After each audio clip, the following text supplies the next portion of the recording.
All right, welcome back to our tripartite confabulation, our tripartite journey. So I think we're doing like I guess we're all hosting, but this is Hans Utter of the Resonant State. We're joined by the, at the top is the extremely prolific author, investigator, podcaster, truth warrior, Mr. William Ramsey.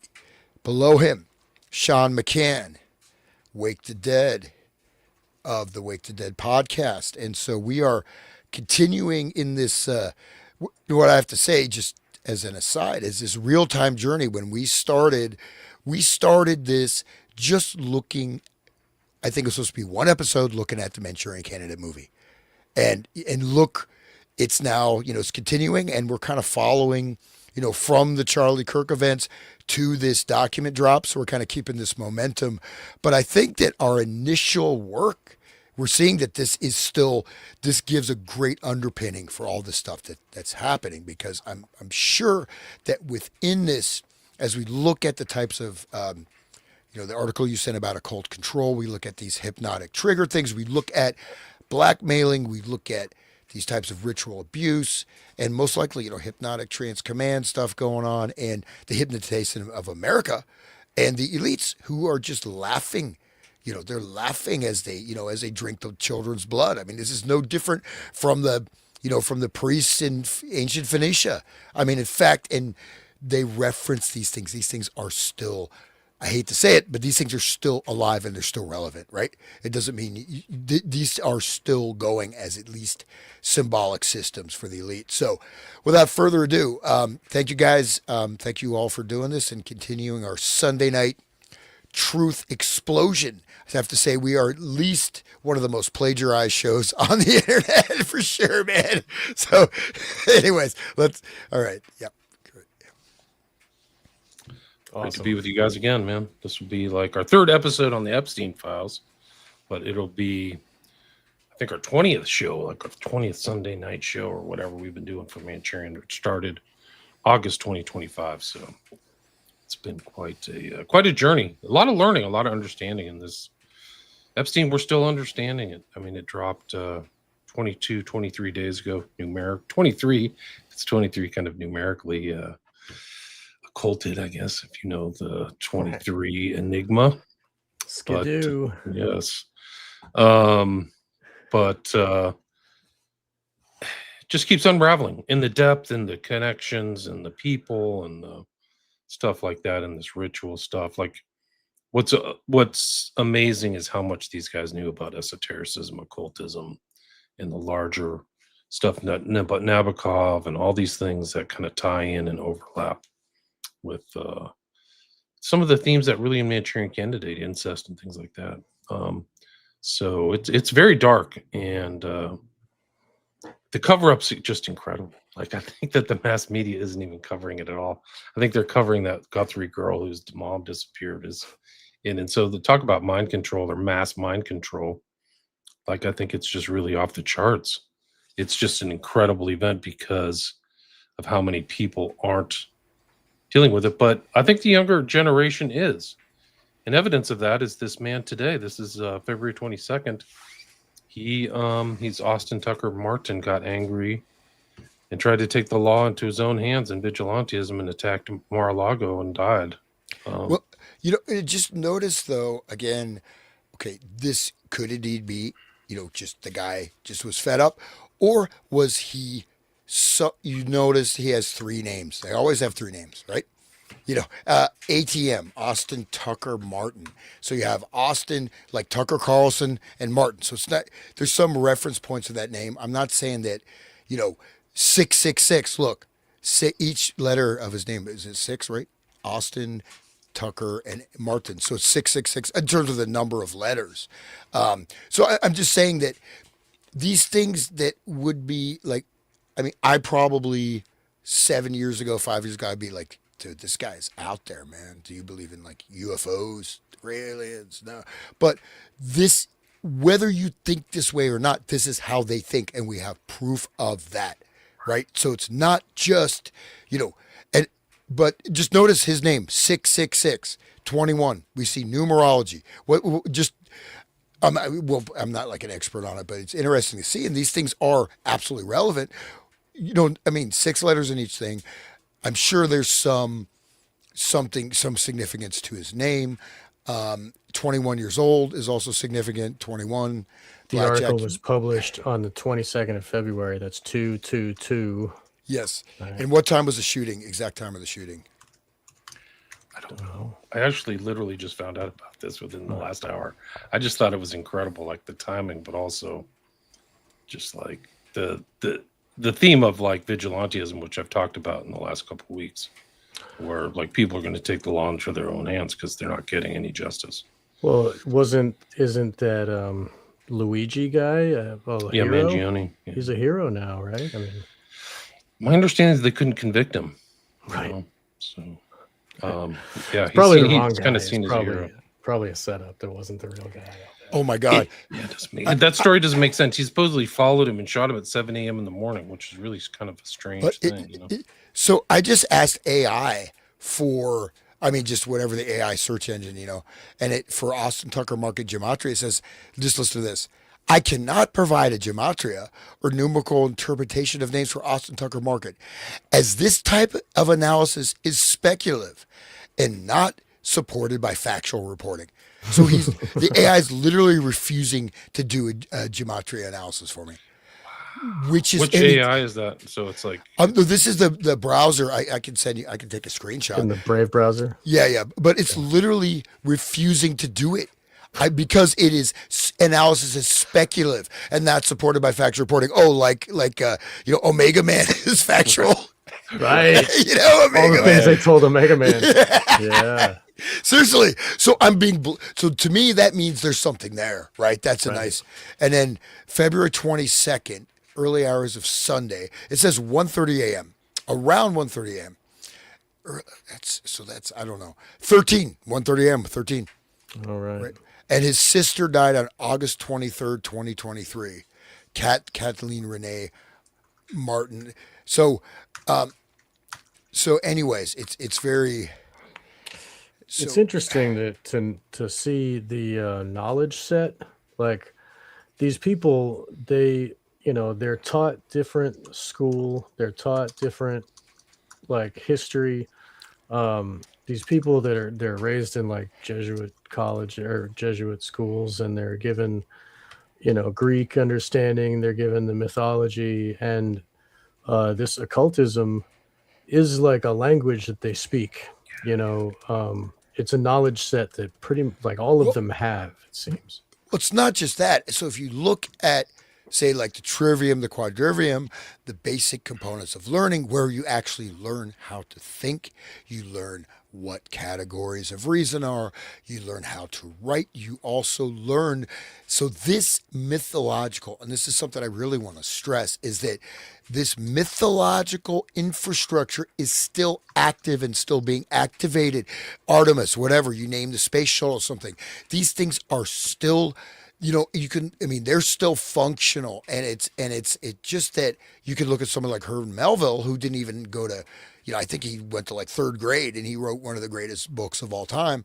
But there was a basis of thought and understanding. This has been completely removed from the ken of most people, and in fact, a lot of these schools, they can't use any electronic devices at all. They're not learning off iPads. They're learning traditional, learn Latin, learn Greek, learn how to think, learn these things that are really most people have no idea about anymore. And in fact, it's one last thing I'll say is that if you haven't developed these skills, you try to do it later in life, it will cause you almost physical pain. Like if you really strain your mind, it's like you got to push through it, because it's like you're breaking through the, climbing out of the swamp, man, because it's hard. It's hard to get these skill sets, but when it's ingrained in childhood, you have a massive advantage over the regular society. Good point. Yeah. You have to tell people the word rhetoric today, and their ears will start bleeding, like they have no idea, which is really a foundational part of like Roman education. Right.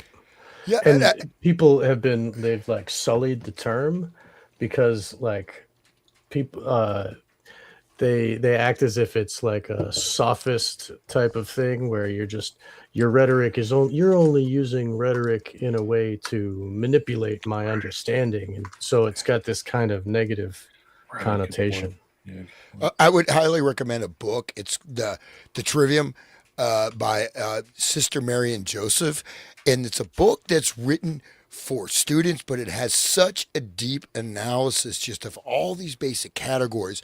What is rhetoric? What is logic? What is grammar? What are these modes of understanding? Then they have geometry, astronomy, mathematics, and music. And these are all different forms of knowledge. But you go through the basic thing. What is the purpose of rhetoric? How do you communicate? And all this stuff. And these things people don't even, you have to go to the roots. And I'll tell you, you just see it. Okay, I will tell you it's a good test, litmus test. How difficult is that book for you to read? So yeah, the Trivium and Quadrivium by Sister Mary and Joseph. And just to do that, it's very important. We have to see that there's also been a strong current of anti-intellectualism or whatever. But I mean, get this type of basic knowledge. Make sure your thought process is clear. You understand. Then you can, and you go through all the logical fallacies, and these become, them right off the board. You listen to an argument. Wait, that's a logical fallacy. That's a logical fallacy. And if you analyze these politicians, logical fallacies, top, from here to eternity. For real, man. Yeah. Just the idea of voting to fix anything is a logical fallacy. Right. That's what this Austin Tucker guy was talking about online. They're starting to get his texts. But he's like, you can't change anything, raise awareness. Wow. I mean, he left like a pretty, I mean, if he's real, he left a lot of text online and stuff. Well, The shooter guy? there's a So-called professional football player. The same, like I'm still trying to get one of these AIs to do the gematria analysis. It won't do it. I don't know why. It's funny. But there's Austin Tucker Martin is a defensive back. Says Sport American Football. So I don't know who that guy is, but there's a football player also. Let me just see here. This isn't the first guy who tried to, raid Mar-a-Lago. Remember Ruth tried to do it before the election. So and the guy was missing. So he went rogue and then he attacked. But he wrote, this is according to his emails. Yeah, that guy was a whore for P. Diddy. He would, the guy who Ruth? Not the guy on the golf course. Okay. The guy that lit an explosive at Mar-a-Lago, like at the carport. Oh, yeah, I remember that one. And he got arrested. And in the interrogation, he was saying that he was a hired gigolo for P. Diddy. P. Diddy parties. Yeah. Dude, and he would P. Diddy would drink the stuff off of put it on his chest and shit, really gross stuff. But that was the beginning of the P. Diddy, there was the Cat Williams Exposure. thing, and then that guy, and then it turned into a deep dive for everybody. And then it's really interesting how it ties to the Mar-a-Lago Trump shit. It's one big psyop, I swear. I guess last night they played, I don't know if it was at Mar-a-Lago or at the White House, but they played My Way. And if it was at the White House, but if My Way's background, Satanic Church loves that song, or the Church of Satan. It's the most satanic song imaginable. And they're literally playing it at the White House. So there's this undercurrent of Stone Cold Satanism, which we're going to cover today too, this talk. Yeah, it's Frank Sinatra, though. There's a couple other songs Black. There's one like Black Magic, and I forget the name of the song. But Sinatra was, you go to the Rat Pack, and they're tied into the whole Las Vegas thing. It's of course Sammy Davis Jr. But we see that this elite. You can go. I think. Just to add a little background, let's tie this into the blackmail operations, sexual blackmail operations done by the mentor of Donald Trump, right? And they had the hotel Which room. brings us all the way back to the beginning, right? Roy Yep. Cohn. And then you go Roy Cohn and Herbert Hoover, where Herbert Hoover was blackmailing everybody in the country, and then Roy Cohn was blackmailing Hoover because Hoover would go in the dress, and they had this I forget the name of the hotel, but they would have these parties, and Hoover would be there and is dressed up like a woman, and whatever, and all this stuff. It was all wired for sound and video, so all that stuff was recorded. So Hoover was completely blackmailed. No question. This picture totally gives me Kubrick vibes. This is something that I found today. Right. Sean and I were looking on search. Doesn't it give you like the structured, formal Kubrick structure? Yeah, the square within the square, double square on the carpet. And even the ceiling patterns too. This is a room at the Little St. James. So they're bringing people in for blackmail over the Tesseract. And Sean and I have talked. I mean, I learned from the test on the bed. That's the bed where they do their fornication. Right. But I learned about the Tesseract from McCann. So, but it's just like this. We're going to show it's all through there. So imagine these kind of guys like Epstein and his over. There's got to be an occultist somewhere, whether it's Epstein or somebody else. But they're bringing these people in. You got to come to the island. He's telling Bannon, stay for 7 or 8 days.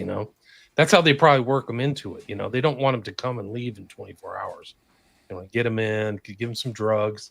Epstein knows a lot about drugs. He knows a lot about scopolamine. I've heard recently that he were literally growing the trumpet plant at Zorro Ranch. Yeah, that's proven. I believe that's proven. Yep. So absolutely. He's bringing them in. There's incredible things that have happened in the last week, which we'll get into this occult thing. I'll show it after this. I just want to show you like 4 slides. But this is just an incredible tell. This is like full-on Tesseract. But if it stood alone, it still would be suspicious. But here's like the variants on the theme. Here's another room. This is it. Well, by the way, Sean, the show we did with Carrie recently. So you notice this binary duality, right? They have the kind of red, left, 2 spears, right? Even in this, you have this left, right, it's in between, right? You're going between good and evil. You're going between the tree of life and the tree of death, right? That's the doorway, you could say, to the dark energy, the summoning of the stuff, the portal, and it's all, the symbolism is all over. But what is these flowers are? I mean, I don't know. It's like a same. Is that the trumpet flower? Yeah. Oh my God, it's a trumpet flower. It is. Wow. Yeah, it's a trumpet flower. Over the Tesseract. Look at even the door. Wow. Welcome to the Tesseract prison. even the drapes are like black and white or something like that. Yeah, it's that blue. That's the blue of the United Nations. That's the blue that wouldn't burn when they were doing the Maui fires or remember that, like in the blue roofs. That's the same color blue. Oh yeah, and just one thing to state is that color, we say like blue, red, green. I mean, they're very, very distinct, specific shades of color that have important meanings, occultic meanings, ritual meanings, and it's not just blue. Like it's a very specific shade. I'm sure it has an exact cyan, but who knows what the name is. That's the same color on the Israel flag, the same color on the United Nations flag. So that's not just blue, right? This is this very, and each color is a frequency, right? It's a frequency. Right. So basically, the light molecules programming with but it's the victims of the DID. They get programmed with colors, specific colors. Sorry, go ahead. Wow. Yeah. No. And so just this doorway or gateway, and you can see that. So the stuff we're talking about, like it's in your face. Now, this is not random design, and these striped black and white. Curtains, they don't match the room, so they're there they have some kind of symbolic significance. Right. You know what I mean? These guys, they have. And the temple is the same blue and white. The whole motif of the temple that he's got. Right. That used to be there. They painted over it, and they took down some of the statuary too. They apparently had a lot of statuary. But this is the shooting of this and the structure and the kind of formalism and the how it is very reminiscent of Kubrick and The Last Picture. So and look at that the candelabra, that thing, that's really weird. That's like a trip. Like, what is going on with that light fixture? That's kind of how the flowers hang on the scopolamine plant. they kind of like swoop down like that. It's weird. But I mean, Here's the bathroom. Hey, you want to go there to it the is. bathroom? Yeah, look at the square. Yeah, dude, what a trap. Come on in. This is That's just the like Bill Burr. prison. Tesseracts everywhere, man. Dude, it's it's like so- no joke. Oh man. William, That's crazy. everybody always wants me to mention the Jews. These guys are a lot Jewish. They're not all Jewish. Staley's not Jewish. Gates is not Jewish. Nicholas Beyond not Jews. Jewish. Yeah. But they're Jews. There's a lot of Jews. The mega group is Jews. Black is a Jew. Hoffman's a Jew, if that makes you feel better. But It's like a title. It's like I mean, I heard a interview with Jacob Rothschild talking about, they asked if his kids were Jewish or if he Sean, I think raised- you're breaking up, or my headphones breaking up. it's your headphones. He that's sounds just, fine. Okay, that's good. Jacob Rothschild was saying before he died that he was asked if he raises kids Jewish, and he said he raises the girls Christian and they raise the boys Jewish. And I think that goes along with the mind control and the way that it, the circumcision and all of that kind of creation of a warrior mindset, like the damage that this type of mind control gives them, makes them good businessmen and makes them, proper for the hierarchy that they will eventually become part of. These babies, they gotta get them young, like the mothers of darkness that choose what they're gonna do in their life before they're 7 or whatever. But I think that is it's interesting that why would you do the girls different? Why is it related to? It's because of their role when they get older of what's going to happen. Why they're affecting their brains in such a way. Oh, hey, sorry to interrupt. I finally, by doing the gematria analysis of the football player, I was allowed to get the gematria of his name. So I don't know if these numbers mean anything, guys. I'll just go through it. 84, 78, 75. That's Austin Tucker Martin. 237 is the number. I think that's an important number, right? 237, 363. 237, dude. Room 237. Yeah, his number. The name adds up to 237. Yes. 237. What is? Yes. You want? The Shining. Room. Oh yeah. Oh, I'm gonna just cut and paste this in the chat. So tell me about 237. I'm not. Well, it's like it's the place of transformation. It's like that's where Jack meets the ghost. That's where Danny gets attacked. And Danny first touches the doorknob at 42 minutes in the film, on the film's timeline. There's like, I'm not the bet. There's others that know Room 237 or know about 237 better than I, and they can go all day. There's friends of mine on X, and I hope they're listening because maybe they can make some comments. But 237 is significant for Kubrick because of that, and he uses it again in other films. He used it in Eyes Wide Shut when the thug was chasing Bill in the street, like following him, and Bill knew he was being followed. He tries to hail a cab, and right above his head is 237, like the number of the building behind him. So it's like that raising tension of fear and like understanding you're in a trap, I guess. I don't know. Can you explain to the audience what a tesseract is? Not everybody knows. Yeah. Okay. So like it is it's a fourth dimensional cube. So it basically there's this guy that wrote some books. Let me see if I can pull them up. But basically it represents the fourth dimension beyond 3 dimensions. So but it also represents an eternal prison because of the way that, so like if you take a point and you extrude that, it makes a line. So that's 1 dimension. And then you take that line, you extrude that, it makes a plane that's 2 dimensions. And you extrude that up, it makes a cube. So that's 3 dimensions. And we can understand and see all that because we're used to seeing 3 dimensions. But then if you extrude the 3-dimensional cube, it creates a tesseract, which is also called a hypercube.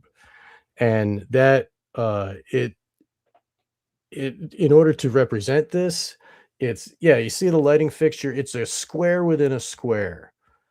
So, and he's walking down into the red of Malkuth and the mirrors, you know.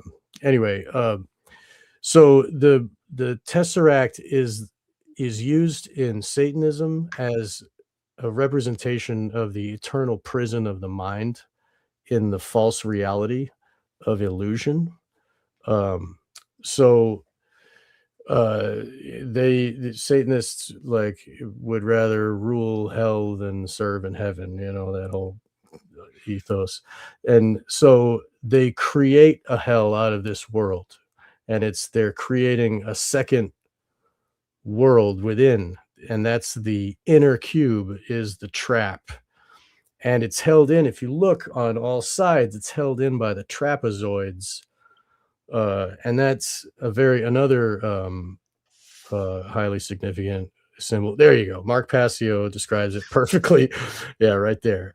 The hypercube is one of the most occulted symbols within the dark occultism, yet is found prevalently throughout our society in the form of octagonal symbolism. So like if you take the hypercube and you represent it onto 2 dimensions, like a shadow of the hypercube on 2 dimensions, it creates an octagon. So that's what like the black hat of the police is like a black octagon on their crown chakra, capping them off from like the reality. Anyway, in 3 dimensions, it appears as a cube within a cube. Symbolically, it represents a never-ending prison which perpetually renews itself, or in other words, hell. So Passio does many more minutes talking about it. I just read the slide, but people should check out. This is part 2 of Demystifying the Occult, Satanism and the Dark Occult. I was actually at this one. I drove down from Massachusetts to Philadelphia to hear him say this, talk about this. But anyway, so the hypercube it represents the prison of the mind, right? And so like the inner cube is always trying to, it extrudes, but then it becomes the outer cube, and then an inner cube is there again, and it's continually renewing itself. So it's an eternal trap. And so that's what, since we're talking about The Shining, when Danny rides his tricycle down the hallway, that long shot of him going down the hallways, the far perspective of the far end of the hallway is a little square, and then as he rides towards it, it gets bigger and it becomes the outer square, and then we have another far like inner square. So like the the tesseract can be represented like going into a tube, kind of. It's like a forever tube. Like if you look at people going into the pyramid and they got like a little headlamp and it's just like this square in this blackness around, you know, that's what I picture. But anyway, so like as Danny rides through, that is the extrusion, and it creates the illusion of the smaller cube getting bigger, and then another smaller cube, and it's like Danny is traveling into it. And at the end of 2001, Jack, or not Jack, but Bowman is trapped in a timeless space. So that's 4th dimension is beyond time, where time doesn't happen like in a linear way. And supposedly non-corporeal entities experience time in that way as well. Like they can, time is not a linear fixed phenomenon for them. And so in that way, they can seem to have knowledge beyond what we do, you know, and that, you know, people like Trump will do dark occult rituals to gain their understandings. But basically the tesseract is that it's the eternal prison of the mind. That's why they put it on the cop hat. That's why the holes in the ground where the 2 towers used to be are squares within a square. It's a black hole inside of another black hole, like, and it's all the water is pouring into it, and that's the tears and the emotion that's just feeding this, you know. And there's two of them. The double square is another way of saying the tesseract, and people that listen to David Icke years and years and years and years ago, he would talk about the double square. And so like that octagon is one way of representing it, and another way is a square within a square, like right there behind Trump on the wall. Those are a bunch of squares, and it's as if he's in a golden one. Like what a douche. But, Well, yeah. just to tie this in again, you can say these guys, these are crazed conspiracy nuts. They're off their rocker. But look at this. So the Tesseract, it's something I talked about for a long time. Even, everywhere. with Tool, like you're generating. So the Tesseract is the eternal prison of consciousness, which is 6G. 6G, which is a biogenic. It's an Internet of Things, IoT. Like someone said, "Oh, Whitney Webb broke this news," and maybe she did, but I talked about it before she was born. I'm just kidding. I'm not that old. But basically, the thing is that this Internet of Things is the total. They want to literally track and tag every single living entity on Earth. Put this uploaded into this virtual system, which supposedly I've heard that there already is a complete virtual, like maybe using quantum computing technology matrix of every person on Earth. At least in the United States, it's in the United States. This computer modeling, they show everybody, right? You can see everybody. They predict their actions. Every single individual, or at least most of them, are in this virtual simulation. And essentially, they want us to upload our consciousness into the simulation. Okay, and in fact, many people are entering this black cube. And I think about Black Cube, the private intelligence company, right? So we're seeing the tesseracts everywhere. This is a literal thing that is being proposed for humanity, for our futures. This is what it is. One of the issues is that there's a direct rejection of the human biology for the implantation of these virtual worlds, right? I mean, you can't go into the virtual reality. It hurts your brain. It causes, but they're trying to even genetically modify humans because this is our Morlocks, right? Or whatever. And so go back to H.P. Lovecraft, but just real quick, so that I got the numerology of the football player, not the shooter, because it won't do that. It's illegal. It's speculative. But I got it for the Austin Tucker Martin football player. So 59 is actually one of the cards, Ritual of the Machine, in the Illuminati card game. And so that this 59 is also the number of the name in Chaldean. Chaldean is one of the most ancient people, look that up, Chaldea, this is like a lot of the magical practices or whatever and stuff that we're living under came from Chaldean. Ritual of the Machine, or Alliance's sorcery card, gain control of a target non-artifact by sacrificing one creature at an additional cost. Okay, that's in a game, but still 59, that's another blood sorcery ritual, whatever. So all this numerology, I'm just throwing it out there.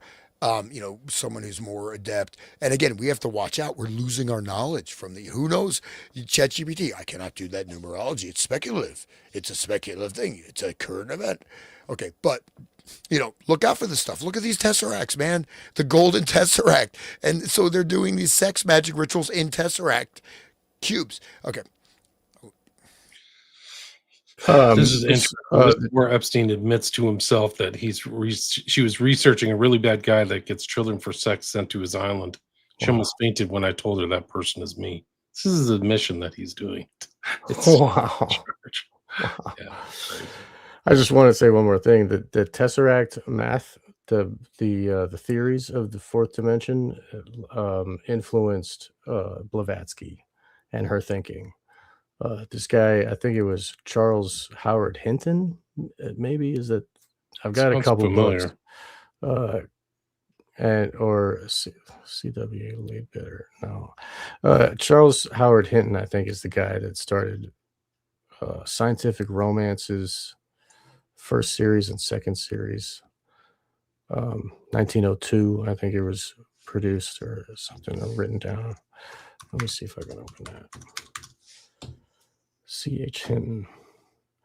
And there's like, okay, and when you mentioned Tool, Danny Carey had a two-dimensional Tesseract on his drum set, like all through Anima, probably during Undertow, like during those early albums, there was like Tesseract on each one of his bass drums.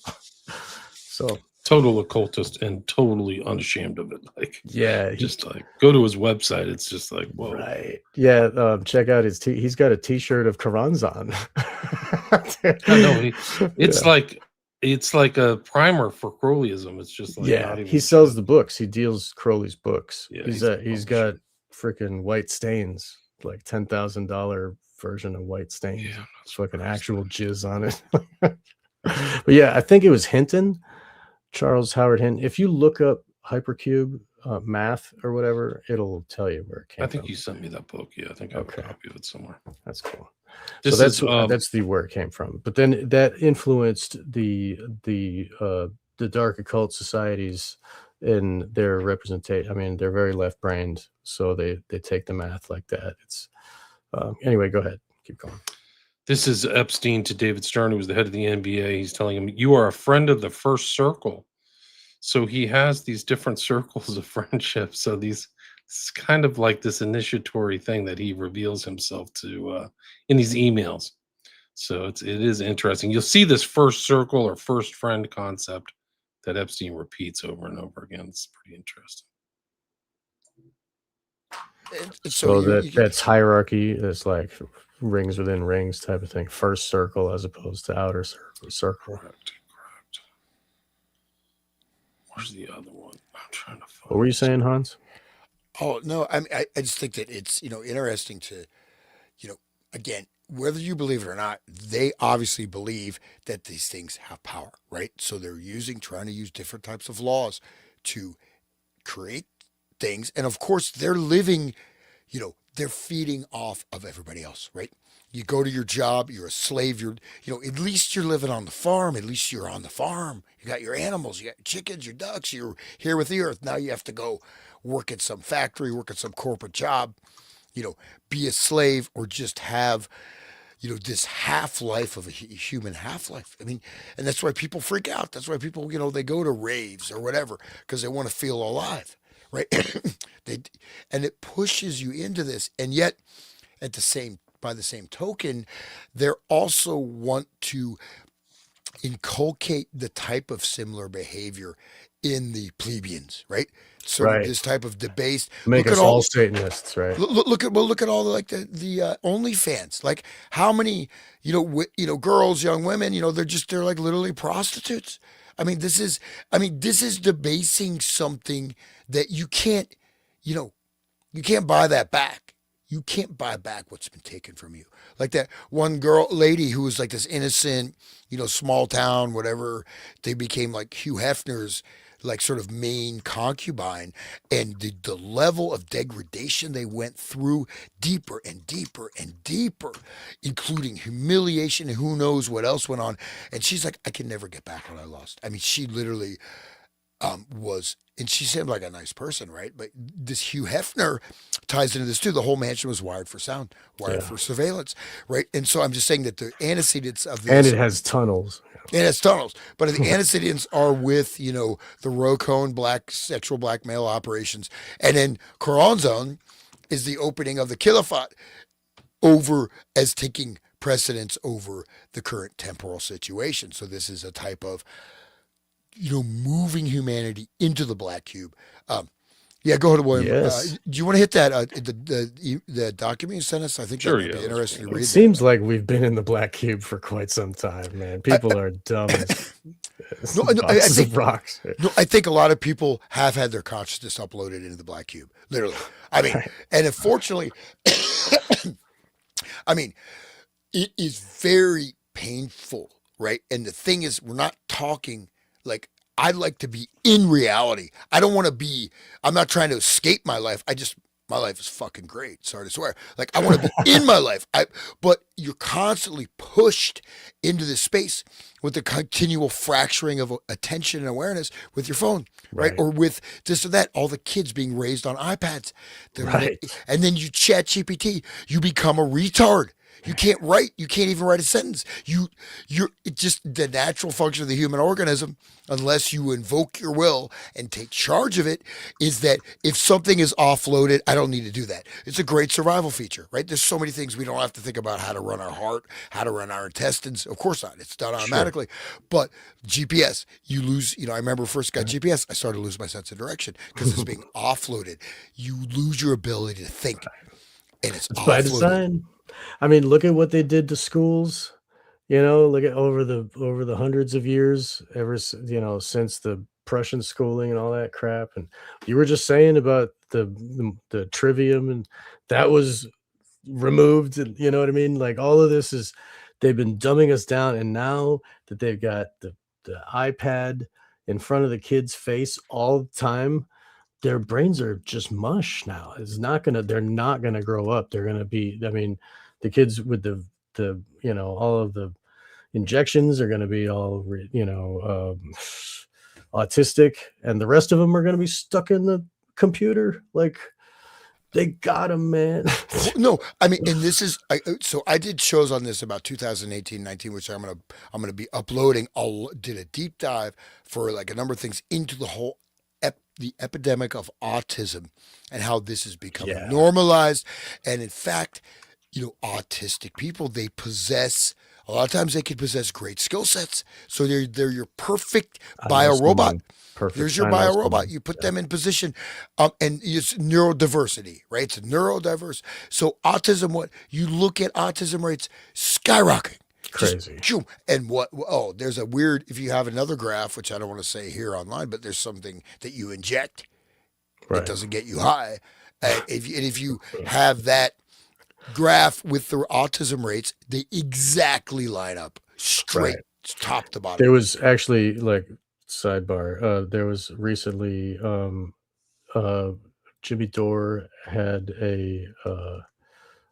somebody who wrote an article where they did an actual, like, real peer-reviewed test about, the triggers of autism and how it relates to those things that don't get you high that you just mentioned. And he said that, uh, there's a infection in the mother that triggers. So, like, all the aluminum and stuff, the adjuvants, make a fertile ground for that to happen, and then it's triggered by, like, not chicken pox, but, like, one of those, like, simple infections that, and then that's when it blooms, the autism blooms, and Yeah. that's what the trigger And, is. and there's also the culture, right, of this lady who was like basically almost demonically possessed and had this aborted fetus, and they're still using cells from that. Oh, Yeah, and all this stuff, right. and this is all going in there into the bloodstream. Um, but hey, Such torture. I mean, yeah, dude, it's all torture. William, I'm sorry. You want to go ahead and start reading this? Sorry, yeah, sorry. Are you there? Well, I just think that this is an important document. It was actually published yesterday. The author is Anthony Westgate. I will put a link to his Substack, which is where you can find. It's not the whole article. You have to go behind the paywall to see the rest of it. But it is extraordinary how much great research he's done. And the full title for audio is "The Epstein Occult Dossier: Uncovering the Secret Society's Occult Doctrines and Transhumanist Agenda in the Epstein Files," which is an occult doctrine in a lot of ways. But he caught a lot of stuff. He caught a lot of the emails, Bilderberg stuff, Money's pudding things, hasty pudding, like these kind of semi-secrets, Order of the Golden Sphinx. I think one is called Killing Kittens in the UK. So he's very interested in all of these kind of stuff. He talks about Le Cirque, which is another one a lot of people don't know about, but Bohemian Grove, the Zodiac, I think we mentioned in one of our other shows, but he goes in greater detail about that. The hierarchy of the inner circle, so this concept of the inner circle, which I just mentioned, but it's like he had this kind of inner circle view. He knew about Mozart, the harem, And people were asking about Rosicrucianism, but this one is really incredible. It's an email from March 17th, 2013. Dude, I just gotta say, I just saw in that document he donated $375,000 to the Order of the Golden Sphinx, Right. from the Hasty Pudding Institute. Right. The Order of the Golden Sphinx. That's pretty weird. Past pledges have many connotations. A pledge of allegiance, pledge of assets, most similar to giving pledge, includes the comments that relate to fraternity pledges. Wiki, fraternity brothers often involve pledges and exercises of loyalty and trust. Pledges and brothers may also have a pledge project they work on together, building something for the house, for example, and be in charge of tasks like cleaning up after a house party. So he knows about secret sociology. Pledges may do things for brothers, like serve as a designated driver on weekends. If the brothers feel a pledge has completed his pledge education to their satisfaction, he can be initiated into the brotherhood. The actual initiation ceremony is shrouded in mystery. It may take several hours and involve chanting, robes, blindfolds, and candlelight. The pledge will be initiated into the secrets of the fraternity, from secret mottos at grips, handshakes, to passwords and meanings behind rituals. He will be sworn to secrecy. Why not follow giving pledge with initiation into the most select group, joint project, etc.? Totally knows all that stuff. It's really crazy. By the way, your video's frozen. I don't know if that matters. You look good. It was just like you have this. It's just I have this like dumb thing in the back. Oh, yeah, no problem. But yeah, so I mean, this is like we're seeing. I mean, direct, and he's very interested in this stuff. I mean, it's not just like he's right in the middle of it. So this I see. Where are we? So. I don't need to read it, but it's secret societies and cabals. So he's part of the Trilateral Commission, Council of Foreign Relations, Bilderberg Group. So these are the infrastructure of the global control matrix, and I think everybody can see that, whether you want to see it or not, it's right there. Now, what if I was part of the Bilderberg Group? If I had been led into the secret societies, maybe I'd say this shit is great. But I wasn't. But I'm gonna bring you all down. I got the funk, man. I don't care. No, I really at this point, like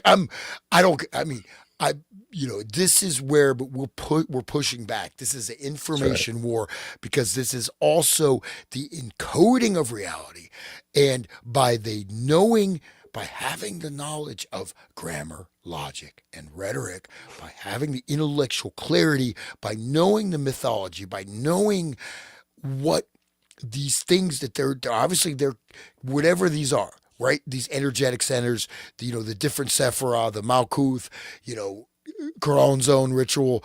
This is all tied in there, Tesseract, etc. So also the Bilderberg was created by the Order of the Golden Fleece. So the woman who started that, what's her name? Beatrice. She's a member of the Order of the Golden Fleece, which goes back to the original owners of the world. And Teal was the chair like this year or last year, and he's all over these emails with Epstein. It's just incredible stuff. But one more thing, just to bounce back to the whole Tesseract, because the Tesseract is in Rosemary's Baby, right? And then here is Alec Baldwin mentioning this. Jeffrey invites you to the set of the new Woody Allen movie and watch some of the filming later today with Alec Baldwin. Jeffrey is copied here, so you coordinate directly. This is 2012. Best wishes. Witches is probably correct. Yeah, right. I think Polanski must be 5 feet tall. He looks almost like he's a little person. But we do have to say though, there's people in the media Woody Allen's a genius. I mean, Woody Allen, everything you want to know. I mean, that I'm traumatized. I watched the movie. Everything you wanted to know about sex, but afraid to ask. My brain is still not recovered. But he's this really irritating guy. His movies are pretty crappy, I'm sorry to say. And he's a complete, he's a incestuous dirtbag pedophile. And his movies really aren't that good. And there's a lot of these musicians and artists. Oh, he's a genius. He's great. It's either people don't They're taught to actually say that. engage with it. But the thing is, like, especially being a professional musician, I'm still going somehow, by the grace of the Almighty Creator. But I stay on that path, man. You don't want to deviate from that right now. You can't. This is not a time to mess around with things like this. But basically, there, people don't even listen to music. They listen to what mimetic structuring has been implanted in their brain, and then they're going to like it. Literally, they don't even hear the sound. Yeah, the millennial whoop, like that whole thing. Whoa, whoa, and I mean, it already sounds like you already like it because it's something that you already been trained to like. And the millennials, although for a while they were all going, oh, whoa, whoa, and there's not even any words. It's like a bird song.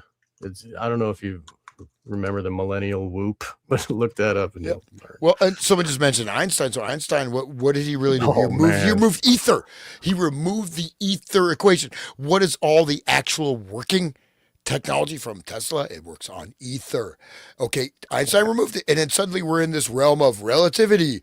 Well, and what is most math and physics doing? They're either just going into these fantasy lands of endless equations, right? It's like, right. It's like it's like a Borges story. It's literally like a Borges story. But, or else they're trying to go deeper, fracture the atom. And in fact, open up spirit portals. Like, these are things like what I mentioned that before, like, you don't need to do that. You should not affect the human genetic code. We don't need to do this. We don't need new atomic power. We don't need these things because they are anti-natural. We don't need these powers unless you're going against, right? If human beings were able to invoke their intelligence and free will, the earth could be a complete paradise. It's human beings that have made earth a problem. It's not. It's right. We created this illusion of slavery that we all abide by. Yeah. Preach it, Hans. Anyway, this is his books, right? We talked about Tantra last time, right? So I think we should go into this a little bit more because we want to understand, like what I was saying about Tantra. Again, you can see, like, if you want to understand, like, there's a book like Sir John Woodruff, The Serpent Power, also published under the name Arthur Avalon. He did a series of books. He was a high court judge in British Raj. He was a judge, and this guy came before him, and he said, I'm innocent of this crime, and you cannot convict me. I'm protected by my guru. And so every time the verdict was guilty, every time he opened the page, it was changed to not guilty. And it happened like a dozen times, and he said, okay. And then so he started studying. He learned Sanskrit. So he goes into the actual philosophical basis. It's called the Garland of Letters. It's basically kind of like a type of how Kabbalah letter sound, but that's the philosophical side. It has nothing to do with this. But this is when we say Tantra in this context, this is very important to understand. This is what they're talking about. I don't know. Should I read it? I guess, or you can. Yeah, go ahead. Okay. He argues that Kabbalah, and again, every spelling, either Kabbalah or Khilafat, indicates this has a very distinct meaning of what layer of interpretation you're being used, right? You have Hermeticism, you have hidden meanings, you have layers of meanings or interpretation. So that with a Q, with a K, this means a lot, whether or not, this person is aware of that. But okay, anyways, he argues that Kabbalah formed the basis of Western sex magic, and then magic with a K, again, letter magic, right? In all its forms as it exists today. The book describes Crowley's ninth degree ritual in which the core sex magic instruction of the OTO, written in an alchemical cipher. It includes detailed discussion of the sexual symbolism of the Jerusalem temple, the cherubim figurine in the Holy of Holies, and the question of what the temple's innermost sanctum was actually designed for. I should note that I would not advise looking through this text as it contains explicit sexual imageries and numerous blasphemies that I will not mention. But here, okay, so, well, anyways, I'll stop there. Okay, Hyatt was Christopher Hyatt was a co-founder of the Thelemic Order of the Golden Dawn. So co-founder of the Order of the Golden Dawn. So this guy, a modern one. So it's not. It's the reordered Golden Dawn. Okay, he's not the Hyatt was post World War II. he's a contemporary with all these other OTO guys. Wasserman, who wrote the intro to his stuff, McMurtry, Robert Anton Wilson, all these guys. So they all published their books at a place called Falcon Press, which references Horace. I think it's Falcon Press, but it's not the original. Oh, also, what's the other guy's name who was Crowley's apprentice? It's the guy who moved Kenneth Grant. No, he moved to New Mexico. See his face, I can't remember now. But they're all contemporaries. There's some great bickering between those two, though. It's good stuff. Crowley, he called Crowley gay. Oh no, Crowley. I'll see if I can find it. It's in my book, Children of the Beast. It's too funny. I'll find his name too. What I'm sharing there is an encyclopedia of the occult, and there you go. Okay, that's called Cult and Occult, and this was in Kubrick. I have this because Kubrick was studying this for Eyes Wide Shut, so I made sure I found it. Wait, I'm doing the same thing. Oh yeah. So yeah. So anyway, this it goes pretty deep. Edited by Peter Brooksmith, and here, let's see. Israel Regardi is the guy's name. Oh right, yeah, I should have thought of that. So there's dowsing. Where is it? So when it gets into sex magic, it starts with Tantra, and it says that it all starts there. Okay, Zodiac. I should have looked at that. Oh yeah, Crowley was made fun of Regardi for being Jewish. He called him like he came from one of the vilest slums in London. He was in fact morbidly conscious of his racial and social shame, and it embittered his life from the start. So Crowley was always bitching at him. And then, I mean, so apart from his inferiority complex, he was found to be suffering from severe chronic constipation, and measures were taken to cure him of this, and also his ingrained habit of onanism. The cure in the latter case was successful, but Regardi abused his freedom by going under some railway arches and acquiring intractable gonorrhea. And then Regardi turned around and put in writing. You see, the one thing about Crowley, which took me years to understand, was his occasional desire for women to piss and shit on him. I can't say I ever shared this taste myself, but the old man used to love it. Yeah, the fallouts between Crowley and his followers were always like epic. He never had like pleasant, you go your way, I'll go my way kind of events. They were always like dust up. So I just found this on my bookshelf. This is a John Woodruff book I mentioned. So if you want to actual Indian Tantra, because there's a lot of this has nothing. Yeah, this is an English book. This is English people. Yeah, no, it's a translation of a text. So this is the Sri Yantra. So this is not, there's no, this is no black magic or anything like that. But it is. Now there's black tantra, etc. Like any force or potential. I just want to say because people, it just thinks that, oh my God, what is that? I don't go back to what is that picture? I just, people use the word tantra. It just becomes a word they don't understand the actual meaning, at least in terms of historically. Right. But this is what I can read a little bit here. Yeah, awesome. The entire universe is in perfect equilibrium. Its two primary polarities precisely balanced, like a god and goddess locked together in divine and intimate union. The highest spiritual goal, therefore, is to attain resonance with that unsurpassable state through sexual rituals. So say the followers of Tantra, a cult that originated in ancient East and that has enjoyed popularity among Western occultists and mystics since at least the end of the 19th century. This cult continues to flourish largely in secret in modern day society. We can see that in Epstein's house.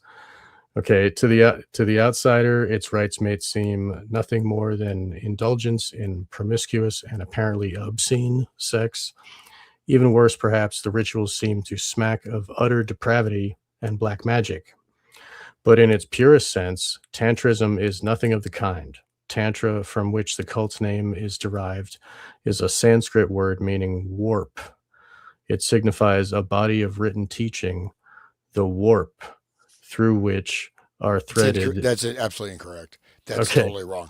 Well, It just means it means machine or vehicle. So it means right. like for example, the sitar style, original sitar style is called tantrakara, which means what? Instrumental. Tantra means instrument.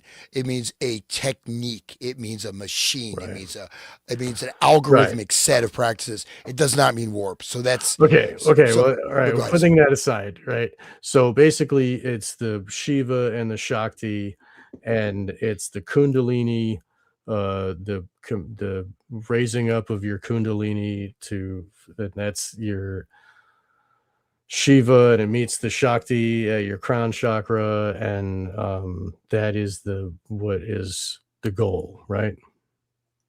Is that what we're getting at here, Hans?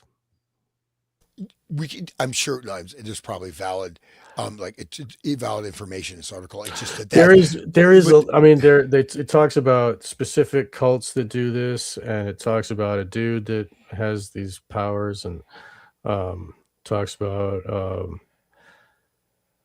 Francis King wrote lots of books. um, Edward Sellon introduced Tantrism to Britain through a few English and French academies, had shown an interest in Hindu sex. In the 18th century, Sellon, a soldier, fencing master, and pornographer, became acquainted with tantric sexual rites in India, and his Annotations on the Sacred Writings of the Hindus appeared in 1865. In the United States, possibly the first person to study and practice the form was Pascal Beverly Randolph. He established various secret groups, one of which is believed to survive in France today. Like some Bengali practitioners of Tantra, Randolph used hallucinogenic drugs in his rites to attain heightened states of consciousness. Another cult with distinctive tantric overtones emerged in New York around 1919 under the name the Braeburn Club, B-R-A-E, Burn Club. It was headed by Pierre Bernard, who styled himself the Omnipotent, and his wife, one Mademoiselle de Vries, a vaudeville dancer whom he had taught Oriental dancing and the basics of Tantrism. So these, I mean, it documents like the history of this in America and in Europe. The inner sanctum of this club was the Secret Order of Tantrics, whose members came to regard Bernard as a kind of man god. Bernard and his wife aimed to teach men and women to love and make women feel like queens, a clear echo to the tantric belief in the supremacy or superiority of Shakti. One tantric aphorism actually says, Shiva without Shakti is a corpse. Other occult groups had already adopted Karl Kellner, wealthy German industrialist, had established an occult order based upon the sex magic he claimed he had learned. He's one of the founders of the OTO. Yeah. Right. So this group developed the Order Templi Orientis, branches of which spread throughout Europe and parts of Scandinavia. The magician Aleister Crowley became a leader of the British OTO in 1922, but he moved away from tantric ideas and introduced elements such as magical masturbation and homosexuality, and added degrees of adeptness of his own invention. He also used sex magic for temporal gain, which is not commensurate with tantric teaching. And so I'm not like, we just want to stress that I'm just going like more technical, Sure. academically. So this term, of course, in the body of practice associated with, you put on the name Tantra. So I'm saying the philosophical basis, but this, go back. I mean, this is deep. Like this is, so this is actually, this is a great book. Kandala, there's Agora and Kandala, right? And there's other, I mean, like I said, in India, there's a law against doing black magic. Okay. So Right. this stuff is like, and this stuff is hardcore. Like I know somebody who actually, their father died. These people did this ritual. They chanted for 2 days and their father just died 2 days after that. And they took the property. And I mean, this stuff happens. And so it's there. Right? And so then there's all kinds of people, they do, black, this and that. So I'm saying the original it's quite interesting. Just as a philosophy, has nothing to do with sex actually at all. It's Right. just but it's connected more like so with Kabbalah. Now, talk about Kundalini. Okay, we're talking about, you have to look at the process of biohacking. Um, is it something you want to do? Do you know what you're getting into? Are you going to come out of it? Is it necessary? Right? Do you need to do that? I mean, I just say this as a general statement: is that if you live your life appropriately, these things will come to you when you're ready. You don't need to do a lot of this stuff, right? Because you can do. I mean, it's it's just like an electrical circuit. You can run different types of power through it. You can do lots of things with the human body, lots of things with the glands. You can get all kinds of things, but they can also, if you're not ready, if you don't have enough, you can easily become like all these people. They are literally slaves of that, or like omnipotent, right?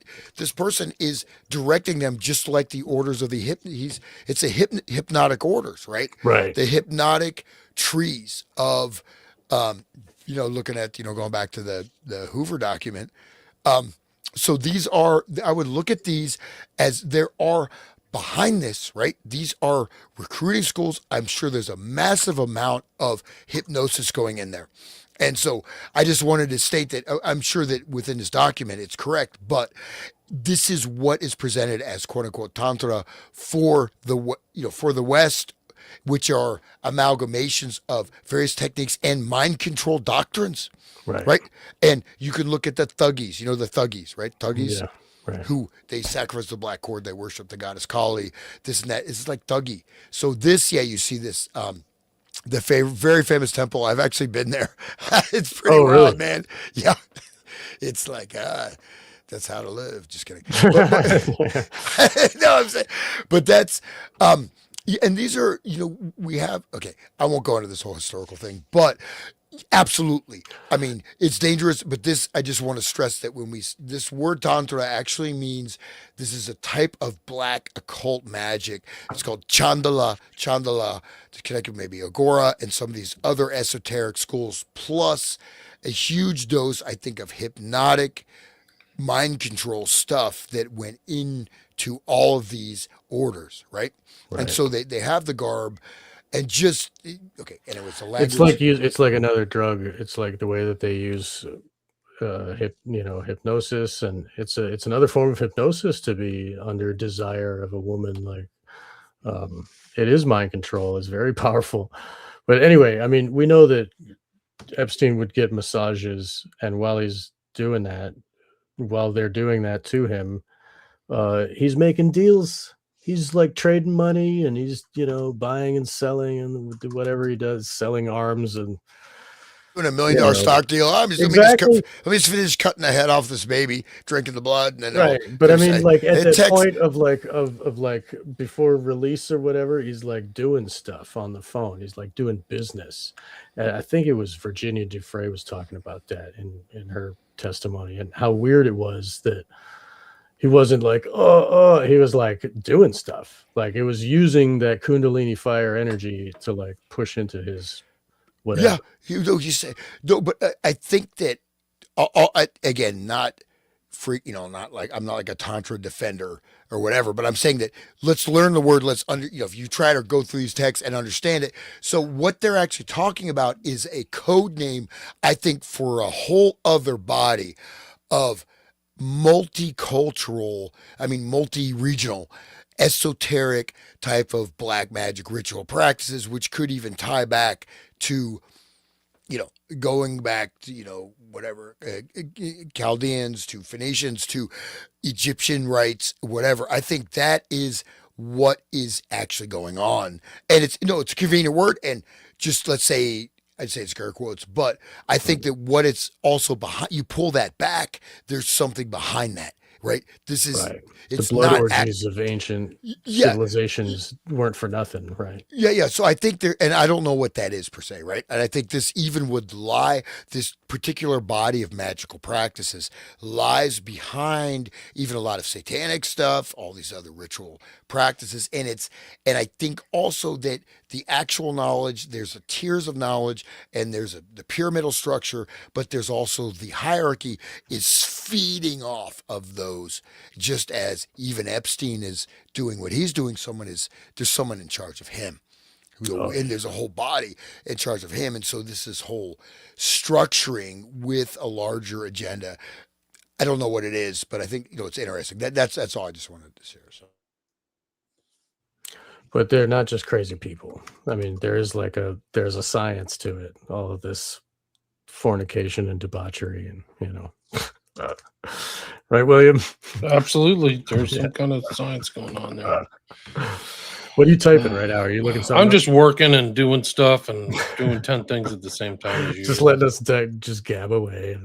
Sorry, we're walking on. We're doing a bird walk here, but this book, Cult and Occult, is really good for like basic stuff. And the warp thing, I'm glad that you spoke up, Hans, because if it's wrong, definitely tell us. We don't want to be knowing fake stuff or false. But this guy, I mean, maybe he learned it from different sources, because like one thing means something to one person and then something else to this cult over here, it could have different terms. No, I think it's a coding. That's why I wanted just to call attention to it. Right. Because I mean, at one point I studied Sanskrit, so I mean, I do have some knowledge about the stuff. I mean, I'm not just talking off of Chat GPT information, but I mean, this book it goes further into like, oh wow, using children, eternal youth. Oh shit. And then they're talking about Kenneth Grant here. That's Grant, yeah. And then look at that. We'll go back to the geometric symbol if you don't mind. Oh, that's the cover of his book, the Magical Revival. What is it? Dodecahedron? No. It's 7 points. That's a Babylon star. That's Crowley had that in his image there. And Tool uses that also, the 7 star. Anyway, so they're going into looking younger and having eternal life. And then it goes into what's this? Okay. Sex, sin, and sacrament. So they're taking the eternal life from children via rape. Sorry. I mean, that's what's kind of happened. They're like vampires, dude. This whole squad is a bunch of vampiric people. Yes. So people should like taking their youth, finding them right at the whatever. I wouldn't even say peak, just finding the kids. Right. Sean, please send me this book, man. It looks super fascinating. Okay. Yeah. All right. Yeah. Barbarossa, Frederick I of Germany, revived his failing energies by bodily contact with young boys. The cure may have been surprisingly successful. Legend has it that he did not die, but merely sleeps. King, dude, this is like, holy shit. And vampire-like technique of acquiring psychosexual energy. Okay, that's exactly what you just said. Whoa. Yeah, whoa, that's crazy. The faith are sorted articles of faith of Heinrich Himmler, sinister chief of Nazi SS. Himmler, as well as carrying out unpleasant duties with dry efficacy, spent much time thinking about such unlikely problems as the mystic symbolism of Gothic architecture and the occult significance of the Etonian top hat. This book is really interesting. Everybody should get this, but it was not digitized forever, and like a physical copy is like $150. It's like a big book. But yeah, so like this is where I learned about Gandhi sleeping with young maidens. Oh yeah, I knew about that. And they used to also do during the peace march. They did a lot of fart jokes. So I remember there was a journalist wrote about that. But yeah, Gandhi, I mean, he slept with 2 naked young girls. But he said it was done to fortify his willpower because he would not sleep with them. That's what this book is. That's what this is about. That's what this book is. Okay, so now King David was old and stricken in years. He gat no heat. Wherefore his servants said unto him, "Let there be sought for my lord the king a young virgin, and let her lie in thy bosom, that my lord the king may get heat." So they sought for a fair damsel throughout the coasts of Israel and found Abishag, Shunammite, and brought her to the king. And the damsel was very fair and cherished the king and ministered to him. She regularly slept with King David, did not have sexual intercourse, for this would have earthed the life force and frustrated their intention. So it's like an energy. It's like grounding the life force when you actually, that's why they never, I mean, true tantric sex practitioners don't release. They, you know, it's that would negate the whole process. But I mean, these people Or the release should be consumed. So it should be consumed because you take the energy back because it's a source. Right. I mean, basically, again, so do these things have effect? Yes. Are they necessary? These are types of biohacking, right? These are types of source code manipulation of creation, right? Yeah. Especially at the juncture we are with all these historical forces and processes, it is, it's really not, I think there's enough if you get on the right side of the potentiality, right? Because in a sense, humanity is at a precipice, but I think all the stuff is being pulled back, right? But I think it's not the time to engage in these things. And as soon as, I mean, the thing is, this is like, I think we have a common sense morality, right? Is it, well, it feels good to like rape a girl. Well, but it's evil. So I shouldn't do it. I mean, I'm not saying it feels good to me. I'm saying like this is this fundamental thing that there's a selfishness. I take what I want.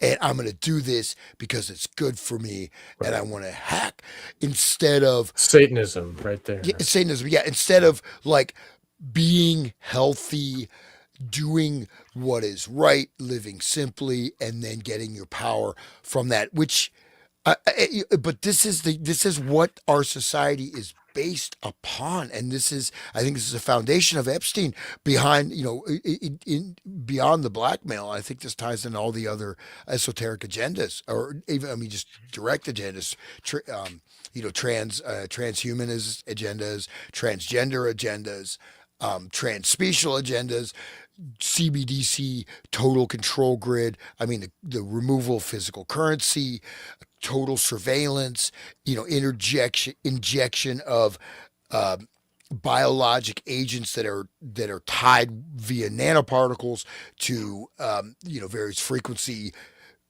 phase array frequency structures such as cell phone towers, internet, and then it's really, I mean, even just as an aside, like all the frequencies chosen for cell phones, I mean, you can have amazing cell phone connectivity in a frequency that is totally non-harmful for any human being and for all life. The 5G frequency it was originally set as a frequency weapon. It was a weaponized frequency that would be used for electronic, psychotronic, neurotronic warfare.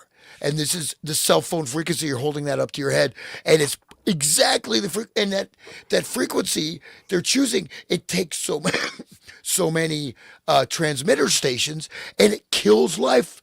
Right. It kills all life, and you can get. I mean, when it first came out, I mean, you could build your own tower, and you can have a much higher level data carrying capacity. It's like almost like an AM radio frequency with no harm to any being. And in fact, it's way better. They chose the most life harmful, most toxic they put them on top of schools. And they put them right on the school, man. It's a choice. There's what I'm trying to say is that, like, okay, I can give you a car. It's going to be an amazing car. It's like a Lamborghini, and I'll charge you $5,000. I can give you a car that you're going to have to repair every 2 or 3 days, and it releases toxic fumes, and you're going to have to go to repair stations every 4 or 5 miles. I'm going to buy that car, and that car is not only going to poison yourself, it's going to poison the environment. That's literally the choice of frequencies they made. I'm trying to say, like, this is like this by design. It's not exact. It's a fucking death cult. Excuse my language. Am I still there? Sorry, man. We're talking over you, dude. Yeah. I'm just working. I'm just trying to categorize a bunch of stuff. William is. Here we guess he's go. not Here's technically the another one. guest This this is time. Dick Cavett, guys. This is like an Oh, unnerving. nice. If you like Dick Cavett, do not listen to this. Oh no. Dear Leslie, horrors. I've committed to the unpardonable error of inflicting upon Jeffrey today on the phone a false anagram. Please spare him the pain of passing it on its erroneous form. Here's the correct version. The letters in President Trump rearranged spell Mr. Putin's red pet. Thanks, Leslie. The chicken matter touches my heart. Dick C. And what is chicken in terms of chicken is like kids. I think it's like chicken kids. Yeah. I don't know when Dick Cavett died. When did Dick Cavett die? But it just, I mean, this is like just more code words. More code words for the other. The new one is Oreo. Have you guys heard of Oreo yet? No, I haven't. Okay, let's do the Epstein Oreo one. Like there's all kinds of, they really fixated on Oreo ice cream. They really want to make sure that, you know, like you have somebody who probably has never cooked a freaking meal in her entire life talking to Jeff about getting ice cream. But I scream. You know, it's very literal. Got a slot. Arrive 12 noon. Is it the tag terminal? I'll pick you up. I think it's Jet Terminal. Okay. Jeff, I have your Oreo ice cream, New York. Nothing else. Just Oreo ice cream. It's not ice cream. It's definitely not Oreo ice cream. It's something else. What the hell are they talking about? Well, I watch like Chefs of the Billionaires, some kind of reality TV show, in London, and you see, I mean, they're spending, one dish. They'll spend $50,000 on one friggin' hors d'oeuvre. They're not eating ice cream. They're not eating hot dogs. They're not eating chicken. They're not eating barbecue. I mean, so it's an obvious code. I mean, because one of the sort of signatures of the billionaires is this exclusivity and also the competition, right? Bragging rights. Oh, I got this rare, gland of the pineal gland of the, of this, rare, this tribe. We harvested the pineal glands of this particular tribe that lives in the rainforest, and it's very pure, and you're going to get a great buzz, and it costs $15 million for this dinner. I mean, that's literally, that's what they do. I mean, that is what they do, because also, it's like, to me, it's like, you go to school when you're like in fifth grade. Oh, look, I got the new Tarzan t-shirt. Oh, I've got, I mean, it's that level, in a certain way, they're so immature. I mean, they're spiritually immature to a vast degree, yet they hold the reins of the entire planet. But that's why I think that, the master class above that is directing most of these people, right? I mean, but who are they? I don't think anybody knows. I mean, whoever knows doesn't tell. And if I knew, I'd be dead. Probably they'd kill me. Seriously. Unfortunately. When you were talking about the competition between, it made me think of that movie American Psycho, when they're comparing their business card and, oh, this one's off white. Oh, mine's bone white. And the jealousy and rage, like when they're just looking at business cards, they remind me of that. Those people are all psycho. Well, no, but it's what I'm saying is that you look at, looking at the lifestyles of billionaires, right? They get very bored very easily. Right? Oh, I need more excitement. What about Robin Leach? Robin Leach, the lifestyles of the rich and famous. He's in these files too, right? He sure is. Robin Leach, what an appropriate name. Yeah. Right, killing people. That was one of the first files that came out. He supposedly strangled some girl to death.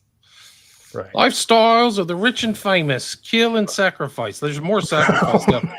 Do you remember us talking about the Zorro Ranch and the farm animals and stuff? Oh, yes. Okay, does anybody want to read this document? Can you read that? This is EFTA 01249.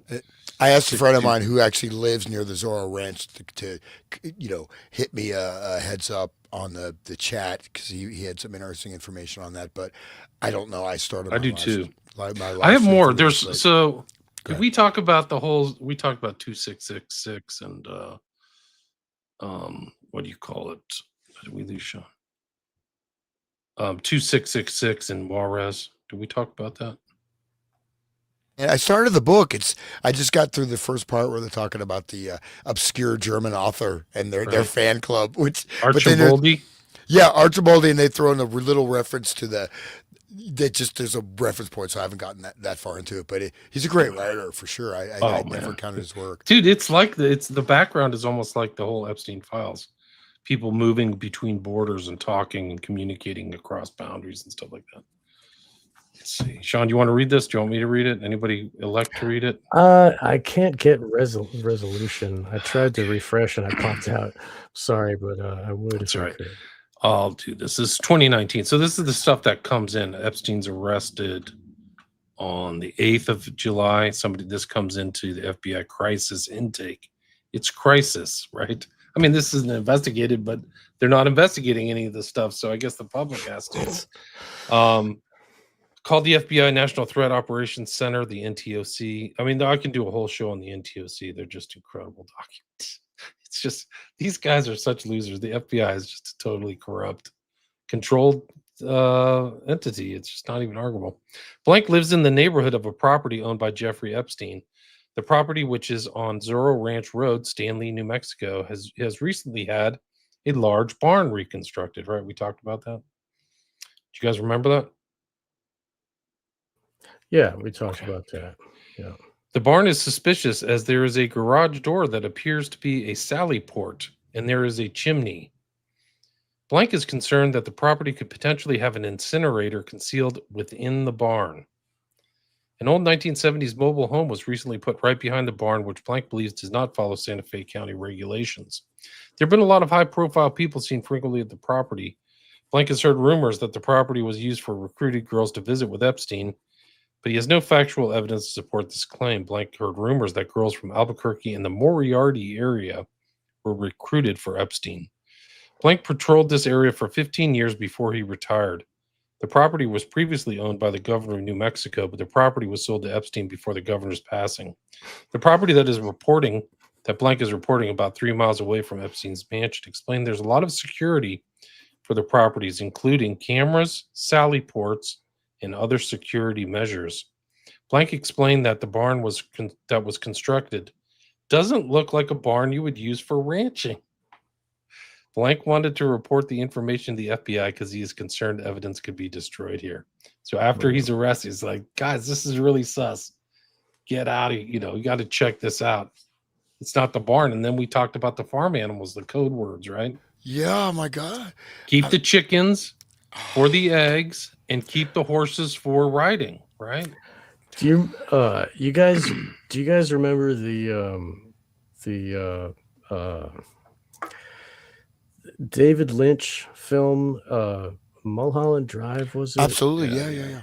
And the guy that came was like a rancher, and he was like, this is the girl. He's like giving instructions, and he was on a dude ranch. Do you remember that? Like, No, I don't. He had a big. I've seen the movie, but it was big like 10-gallon hat. When he went and told the eternity director, ago. he was like, he gives him instructions. You go to the meeting, and you will pick the girl, and then like, I will see you one more time if you do good, and 2 times if you do bad. Very like a mob guy, but he was like wearing a rancher like cowboy outfit. It was very weird, something you wouldn't see in like a Hollywood setting, and it makes more sense now. Are you able to read this one? Can you guys read that, or should I read it? Man, I don't know if you can refresh, but I don't know why it's not coming in. I don't know. I can try to bring it up another way. Let me see if I can do this. Let's see if I can just bring it on through PDF. Okay. Because when we were doing the other document, I could see fine through the screen here. Let's see. Yeah, people in the chat are saying Bill Richardson. And yeah. These guys were there.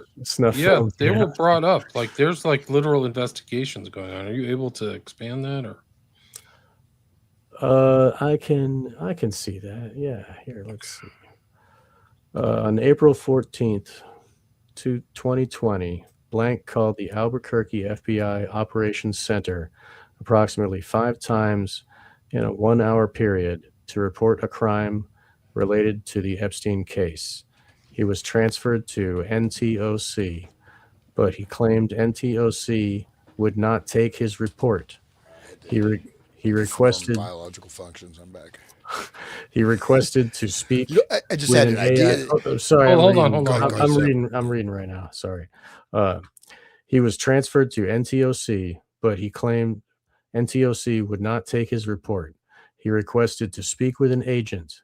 On April 14th, 2020, Las Cruces duty agent called blank using phone number redacted as well. Regarding the report, blank did not provide clear information regarding the complaint. So that's April 15th, 2020. Go to the next page. Try to read that. Sure. In the below in the notes, authorized method, access example FBI DOJ records and obtain information from FBI DOJ personnel. Method databases checked. No, the next page. Sorry, go to the next. I have to go. Oh, you have to do that. You're on. It's on. Try the next page. Sorry. All right. My mistake. All right. So authorized. Okay. Method description. All right. This is interview or request information from members of the public. Okay. A bunch of redacted address, phone number, name. Was interviewed via telephone. After being advised of the identity of the interviewing agent and the nature of the interview, blank provided the following information. Jeffrey Epstein's Zorro Ranch and affiliated cabins were used as a location for sex and giving victims of rape sexually transmitted diseases. Sex and STDs were then used as blackmail against rape victims from the ranch. The STDs then turned the victims' brains to mush so they could not tell their story. Several victims of Epstein are known to blank. However, blank would not provide further information about these victims. One female victim was raped multiple times and became pregnant. The baby was then sacrificed and buried at the Christ United Methodist Church near blank in Albuquerque. Blank would not disclose the name of the victim or provide any further information. Blank stated that he would only provide the names of blank and blank from redacted as well, because their names were already public knowledge. He stated these victims had already been in contact with law enforcement on multiple occasions, but law enforcement did not do anything. He would not provide further information about these individuals, but requested arrest and prosecution information from the FBI on the Epstein case. The writer stated the FBI does not discuss investigations. Blank did not want to provide additional information regarding victims or other federal crimes, but continued to request information about the Epstein case. Blank stated he would contact the Department of Justice directly for information.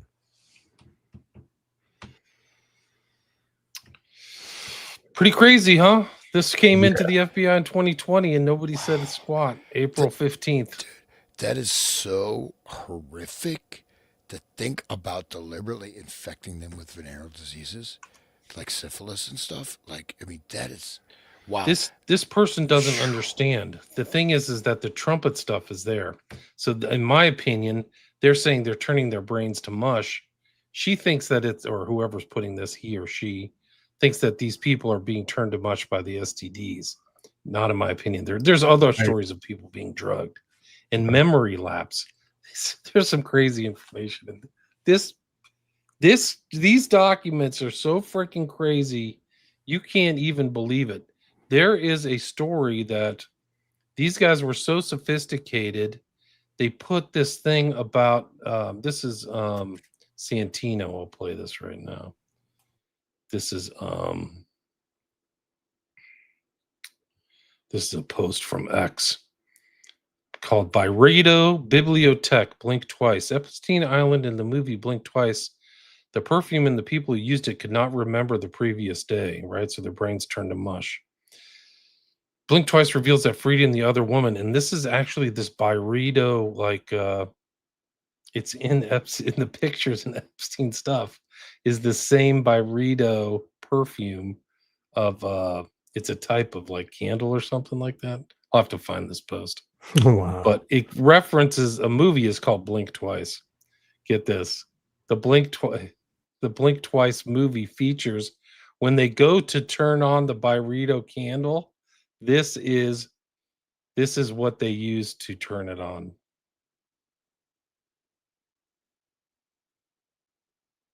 Wow. It's all just a big joke, isn't it? It's all a big joke. For the listeners, it's a smiley face. It's a yellow. Yellow too, right? The color's and right. It says Jess, like jesters, like jest. But Jess, it kind of looks like that's the whole comedic thing that's behind the smiley face. It's all a big joke. But I think the letters are like a sigil. I mean, there's other things in there where Epstein, they're saying about Epstein that he didn't have a conscience. He never felt sorry for anything that he did. It was just all fun and games and a big joke for him.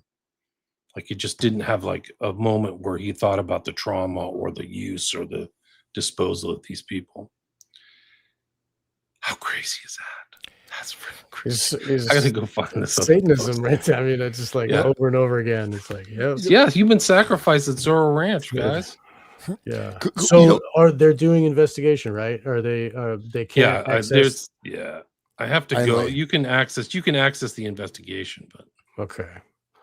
Yeah, because I know for people who don't know, Giuffre said she was raped by Dershowitz at Zorro. Of course.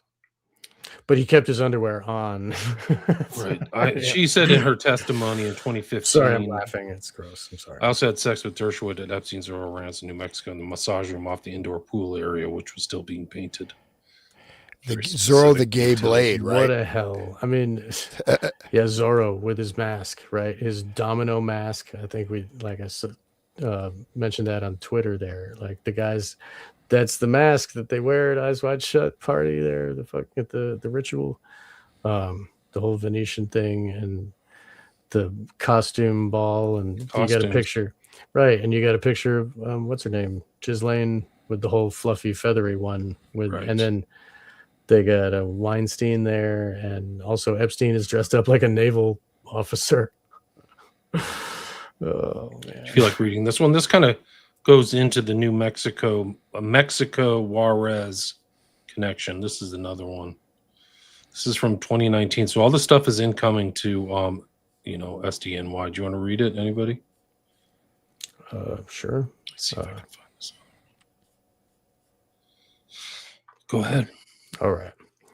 Title: Lead forward to Legat, Mexico City, Mexico, 10/9/2019. Of blank, Turner stated he has some type of Mexican deputization and is working along with a female former South African law enforcement official on the Mexican investigation. Turner has been insistent that Richard Marcinko, date of birth redacted, who is a former U.S. Navy SEAL commander, is currently in custody in Mexico City, Mexico. Turner states Marcinko is being held on charges pertaining to a child sex ring, and a Mexican law enforcement official known only to the author as Jorge is in possession of a trove of video footage of Jeffrey Epstein and other United States citizens engaged in sex acts with minor children, some of whom are reported to be United States citizens as well. Turner has remained in contact with the author on an infrequent basis and has yet to provide any evidence of his claims. The author is requesting that Legat, Mexico City, attempt to verify the incarceration of Marcinko and any and any inquire with Mexican law enforcement officials of the video evidence of child sex acts. So they're just like multi-jurisdictional rapists. Like, has to be seen as that, you know. So if you know about the jesters, like the secret society, the Freemasonic Society of the Jesters, they travel over the border to. There's this other order of Q, which is like Quetzalcoatl, which is like another higher order of, and they are in Mexico. And the jesters drive buses with children back and forth over the border. So that's what they do, the jesters. So it's a transportation thing that's going back and forth. And I'm sure there's plenty of illegals that they're picking up and bringing. There's illegals, tens of I'm sorry. thousands. It's not, Well, there's look at all tens the of Biden, thousands of victims. Many under right Biden, now. all the children are just missing. You know, yeah, young pregnant and they women on all buses. no, you, children coming in, and then they're brought into these weird NGOs and just disappear. Right? Right. And there's a massive case of that. You know. Right. Like put in houses with multiple males living there, you know, that aren't family, and very weird stuff. And then nobody would check on them. It was a greased wheel. It was a system of, it was built for that, obviously. By Rito Bibliotech, Blink Twice. Epstein Island in the movie Blink Twice, the perfume and the people who used it could not remember the previous day, turning their brains to mush, right? Blink, see, they don't understand. Who would understand scopolamine? They're not supposed to. Blink Twice reveals that Frida, Naomi Aki, and the other women who've been invited to Slater King Channing Tatum private island are having their memories erased nightly. The psychological thriller's terrifying twist only gets darker when the reasoning behind Slater's memory erasing scheme comes to light. The billionaire tech mogul and his entourage of male friends, Vic, Christian Slater, Cody, Simon Rex, and Tom Haley Joe Osmond, take pleasure in abusing and assaulting the women in the group. Misogyny, disposable females. Erasing the survivors' memories means the men can continue abusing the women without being held accountable, right? So this is why it's been going on for 3 decades. They're using this stuff, I think. As Blink Twice's ending reiterates, the film is all about power dynamics, just like the Epstein network, and the way that those with power have absolute control over those without it. At the start of Zoe Kravitz's directorial debut, Frida and her best friend Jess, alias Shawkat, are exhausted cocktail waitresses who jump at the chance to party with a billionaire. As the film goes on, it becomes increasingly difficult for them to ignore Blink Twice's many hints or dismiss their memory gaps, amnesia, as the fallout of drugs and binge drinking. Soon enough, Frida, Jess, and Sarah, Adria Arjuna, realize just how much danger they're in. This is probably what plays out at the island. Like the whole grooming process. Like, I got to watch this movie now. I got to watch Blink Twice. It can also probably have a lot of layered symbolism of the DID phenomenon, because when they call up a new altar, then it doesn't remember what happened to the last one. You know what I mean? So it's similar to that situation. Like Grok They may just wake up thinking that, wow, I just drank too much last night. You know, so they don't know. So that's the real Santino. So thanks out to real Santino. I want to give him credit for his post. I definitely want to check that out.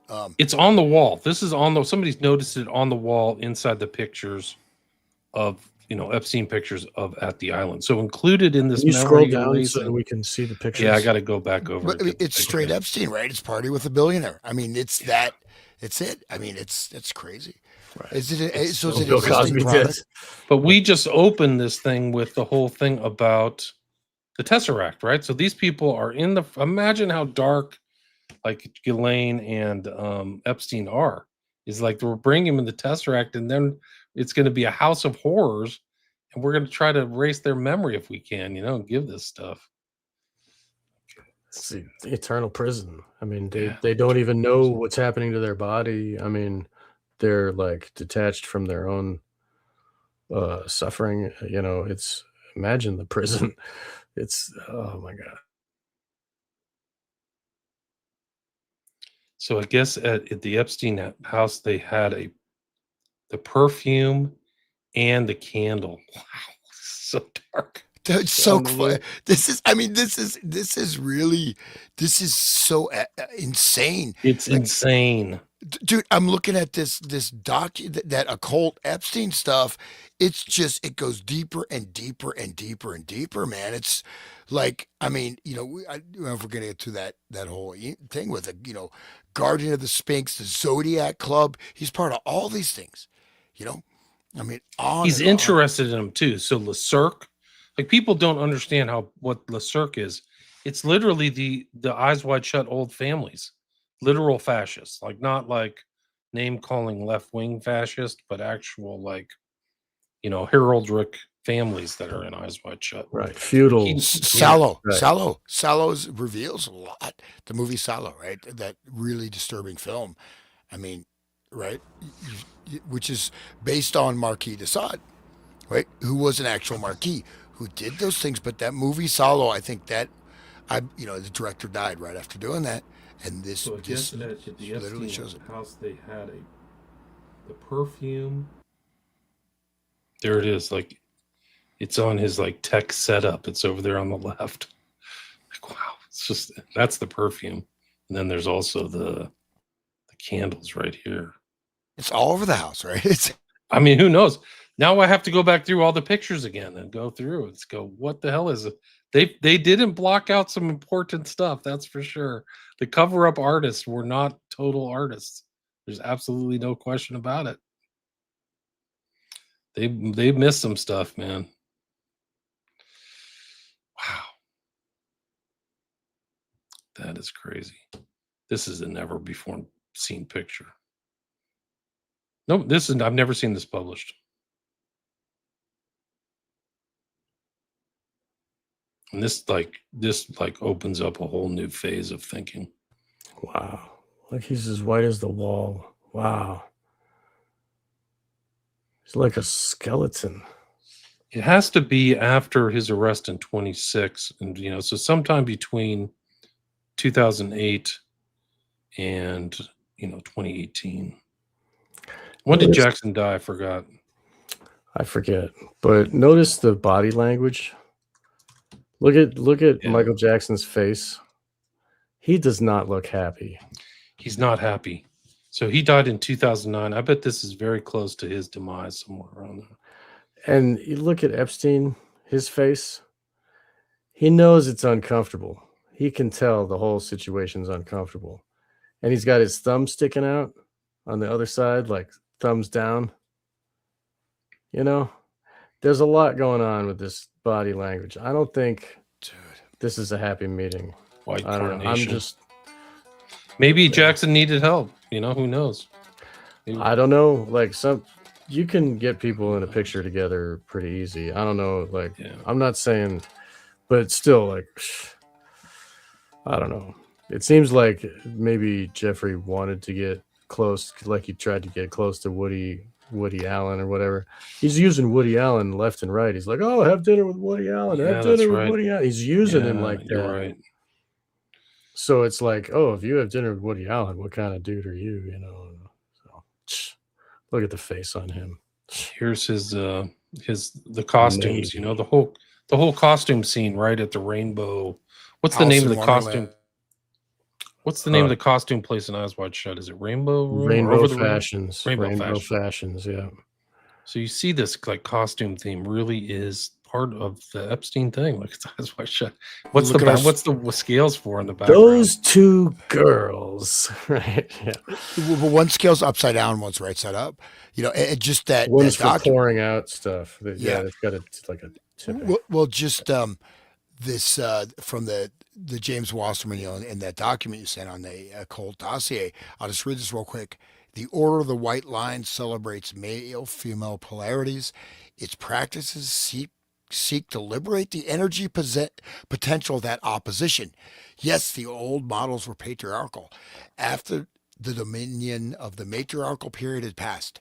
But today we live in the aeon of the child, the magical offspring of father and mother, the self contained, free spirited, independent master mistress of his, her own destiny. The male is symbolized by Hadid. In the spear, I am everywhere the center, and she the circumference is nowhere found. Yet she shall be known, and I never. Inversion, reversion, straight up. That's the thing. This is like, it's cracking. It's like atomic energy, right? Cracking the atom, right? It's the black spear. It's the black cube. They're trying, you know what I mean? They're trying to get to that primal quadrant, and that's why, it's right there. There's also, I don't, this picture is more commonly seen as this one with Epstein and Clinton and Michael Jackson.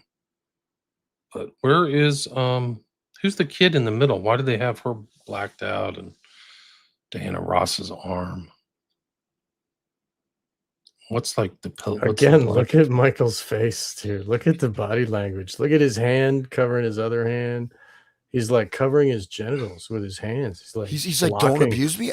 Get me out of here, like I'm trapped. Help. Yeah, and he's got this blank face, almost like, oh no, like he's gonna go into one of those like. He doesn't seem happy, does he? He's like, well, no. I guess I have to be here for some reason. I don't know what it is. Bill Clinton's like, I got him. Bill Clinton has that smile, like Slick Willie smile. He just never can stop that. And then Diana Ross, who But she's oblivious. If she's in on it or not, she looks happy. But Michael is definitely not into that situation. Well, he has that lyric in one of his songs, right? Screw me, Jew me, any way you do me.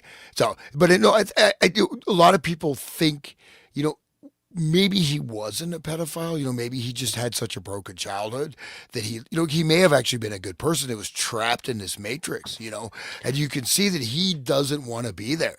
Like, and you look at them and even the way Diana Ross is looking at Michael Jackson, but it's like, oh, you're this far up. You have to participate. You can't back out. I don't know. I mean, maybe he needs help. People are calling Epstein for help. Like, hey, there's a problem. Something happened. I got tax problems. I had some naked stuff come out. I've got a friend who's like this. So maybe Jackson had a problem and he just needed a solution that wasn't above board, needed a sub rosa solution. He had no morals, dude. The guy had no freaking morals. Like, people are saying that he did not have like the sense of like, oh, I did something wrong. He just didn't have it. And when he introduced himself, he's like, "Oh, you know me. I represent the Rothschilds, right?" And what is I mean, that whole thing, people should. Right there is a red flag. And then, he not only represents them, but he also represents this Les Wexner guy, and he's like. He's speaking for them, and he's making interconnections for all these people. There's a lot to that. He works for some important people. Yeah, he has contacts. He has contacts somewhere.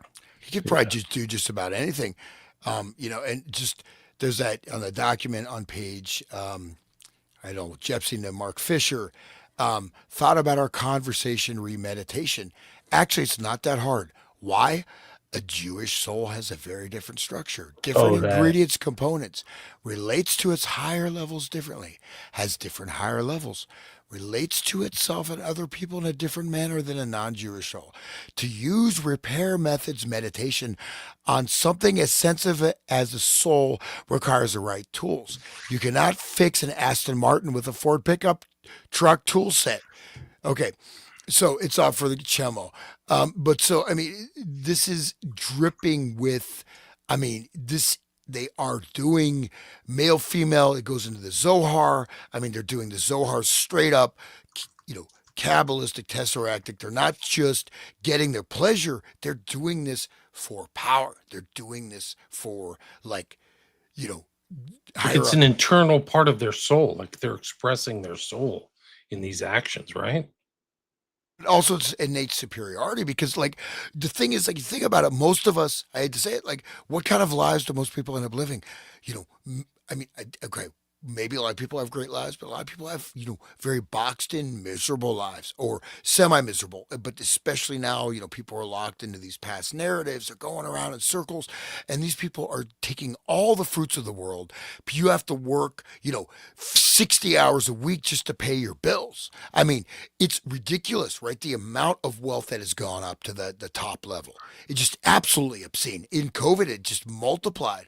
I mean, the thing is, like, they're stripping away not only the knowledge base, like in the education, where people don't know how to think, but they're just trying. It's like the whole thing of, like, the rewilding. What that means is what you have to stay in your smart city box. You can't go to the natural area. That's only for the elite class, which is the billionaires or whoever they think they are. Right. Just like 1984, they had the inner circle of the party, and then the proles are out there with their freedom and they're singing, but they'll all be murdered off by the hunter trackers. People should look at my show and carry about hunter trackers. William, can you say something, though, that one email I read, and we bring the document, about the aeon of the child, right? That's very important Crowleyan doctrine, and Epstein is citing that, the aeon of the child. He literally cites it? Let me bring it up. I have it somewhere.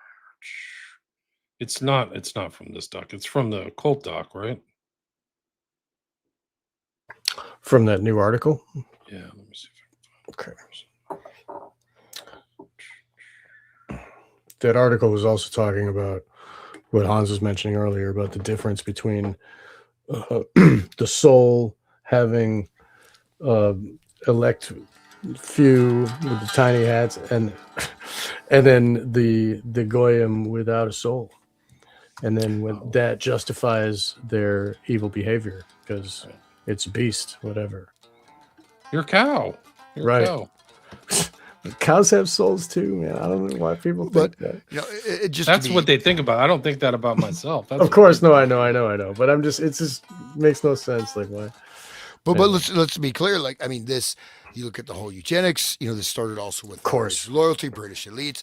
So this idea, I think it finds certain expression, but it's still the same. You can find the exact same idea, right? So that's the thing. We don't want to pin the tail just on the particular wearers of tiny hats. Right. No, we don't want to put. We don't insult the synagogue of Satanism in general. Like just Satanism, the philosophy that I talked about before with the egotism is the highest principle, and then social Darwinism, or no, moral relativism next, and then social Darwinism, and then eugenics. That's like the mindset of the Satanist.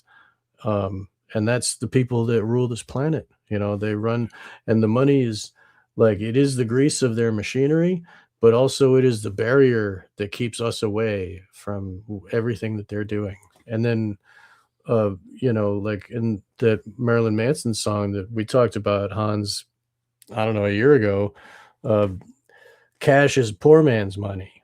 Like they deal in children and glands and blood and shit. You know what I mean? Slavery. That's what they're dealing with. There was a document about JP Morgan that I'll bring up, but they said that there's like $1 billion in exchanges that probably are related to human trafficking from 2003 to 2016. So in 13 years, it's almost like $100 million a year. And then there's another one that says his harem was 400 girls large. That's how big it was. Yeah. Hey, which makes sense. So you just do some simple division and you're like, whoa, this is crazy. And so then you can kind of just see like the whole Middle Eastern idea of women as slaves. And I love the torture video. The slave trades, and like a lot of Jews were in the slave trades. That's like a lot of anti-Semite tropes, like, oh, the Jews did the slave trade, which I think maybe is factually actually accurate, but still happening. It's still I happening. just want to bring that up. The mentality's still there, right? Right. Yeah, But Pam Bondi, right? Didn't she just come out? There's a New York Times article, Washington Post, talking about the Epstein files as anti-Semitic, right? So oh, no way. Yeah, there's a big, it's a She big said thing. that, Yeah, dude? she did. Yeah, Oh, she man. looked that up. I mean, I think it came out yesterday or a couple, wow. and they're really pushing to ban discourse on this. It's like even talking about it is now we are. And 1984. So, well, no, I mean the goal is to make what we're saying illegal, right? So we can be arrested for our speech right now, our information, our mimetic self-defense. It's not 2 even plus 2 is 4, motherfucker. Yeah, like they want to be able to. They want to have a track, so even you don't even have to send a cop. They have your robot bot. The AI thing. You hear what you're saying. It comes up and just your bank account shut off, your power shut off, and they just come and drag you away by the robots, man. Just like when Winston wasn't doing his stretches good enough in the morning, it was like, Comrade Smith yelling at him, stretch higher, better, like, oh yeah, it's a panopticon, digital panopticon. Oh, where do you want me to go? I gave you those books. I don't know, like I downloaded those books on the list for people. I don't know if you want to flip through them, but it's more tantric stuff. I don't know if it's more rehashing. I don't know. I don't feel like going over it again. Jesus Dynasty, Secrets of Western Tantra. Right. I think it's relevant, but I don't feel like going through it unless you guys do. I mean, I feel like we've kind of. No, it's all right. But I mean, we might maybe show the covers at least or whatever. We can like show the people and they can go dig themselves. Well, here's 2 of them. One is right here. There's Secrets of Western Tantra, Modern Sex Magic. Donald Michael Craig was or is a known kind of occultist. Like he's a huge occultist. I remember Eccles, of course, saying this guy influenced him. What did you want me to find, Hans? There was some document you wanted me to find out. Kabbalah instruction. Yeah. Pritzker, there's the Zohar. The Pritzker family is very much into the Zohar. Right. And they are the major funders of what? Like, transgender surgery? Yeah. And what? They have a transgender oxycodone, man. White genocide, straight. Yeah. No, I mean, because we're here in Ohio, Sean, man. We're at the center of, I mean, what meth and fentanyl have done to people. I mean, this is like, it's good that you have to have some distance. But they don't even want heroin anymore. They just want fentanyl. And you can go, you can see entire communities just ravaged, gutted. Right. Especially that was the Sacklers too, right? I mean, Sacklers, another Jewish family. They all just want to kill white people. I'm sorry. That evil face. Pittsburgh. No, I believe they're the major funding source part of transgenderism. I may want to bring that up. There was something. The Zohar means like the Shining or something like that, right? Doesn't that mean that? That's one of the most important Kabbalistic books, and this goes into the Zohar is what? This goes to Nathan of Gaza. This goes into the Messiah, 1666. Oh, you know his name. Sabotage Zevi.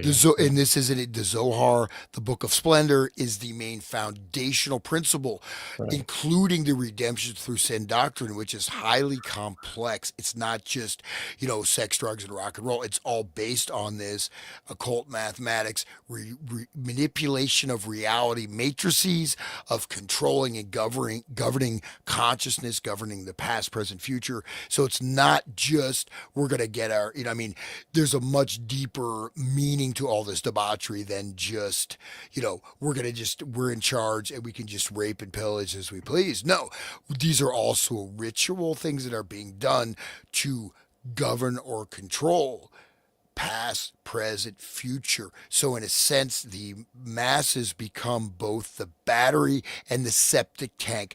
They put all their negative karma, all their evil, pour that onto the masses, make them more degraded, whatever, and then suck their energy, life force for your rituals. So it's a structure of like taking total planetary control and putting everybody else in the Tesseract. Perfectly said, dude.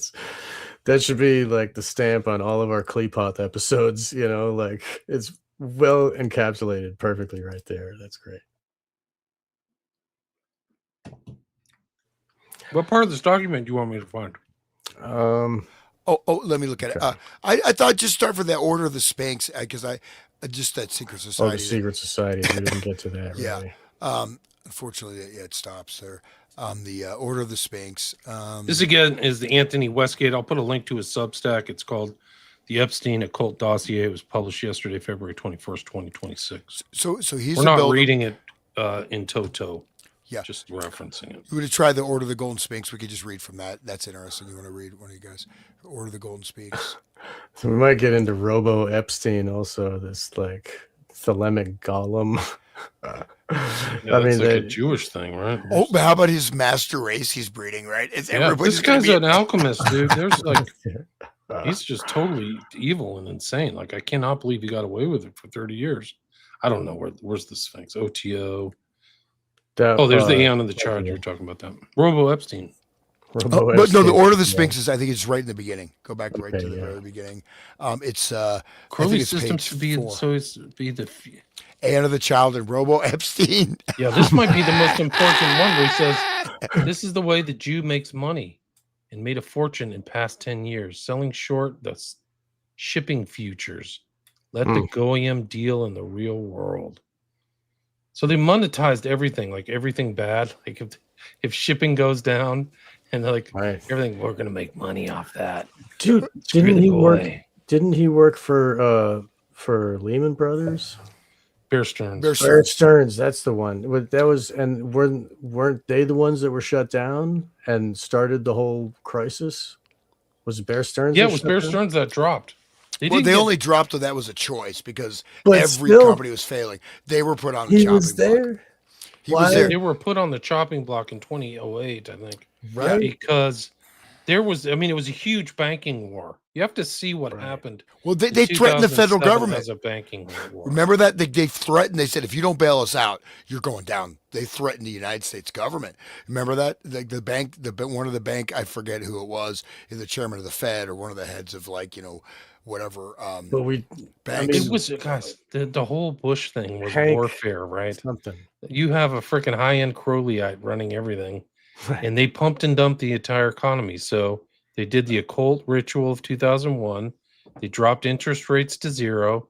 They knew that they were going to, just increase the money supply by billions, trillions. Right. They let the money flow, the spigots flow. They intentionally dropped regulations. I was in that environment of the mortgages. There was no regulations. There were literally gardeners who were making $2,000 a month getting loans for like houses for $750,000 in California. So they knew it. They knew that everything was going to collapse. And they were balloon Excuse mortgages. me, hold on. Sorry. Once it collapsed, then they knew who they're going to pay off. So certain banks got paid off. Chase, Goldman Sachs, and other ones bit the dust.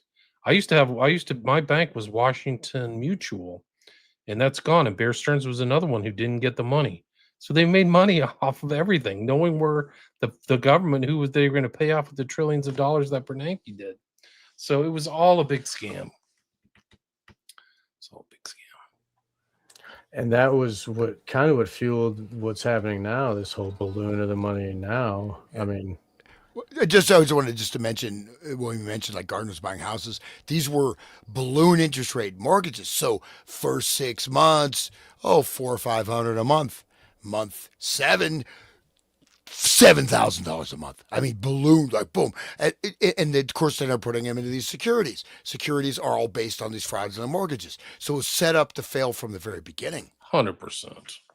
They knew these mortgages. They used to call them like option mortgages, where you could decide what to pay.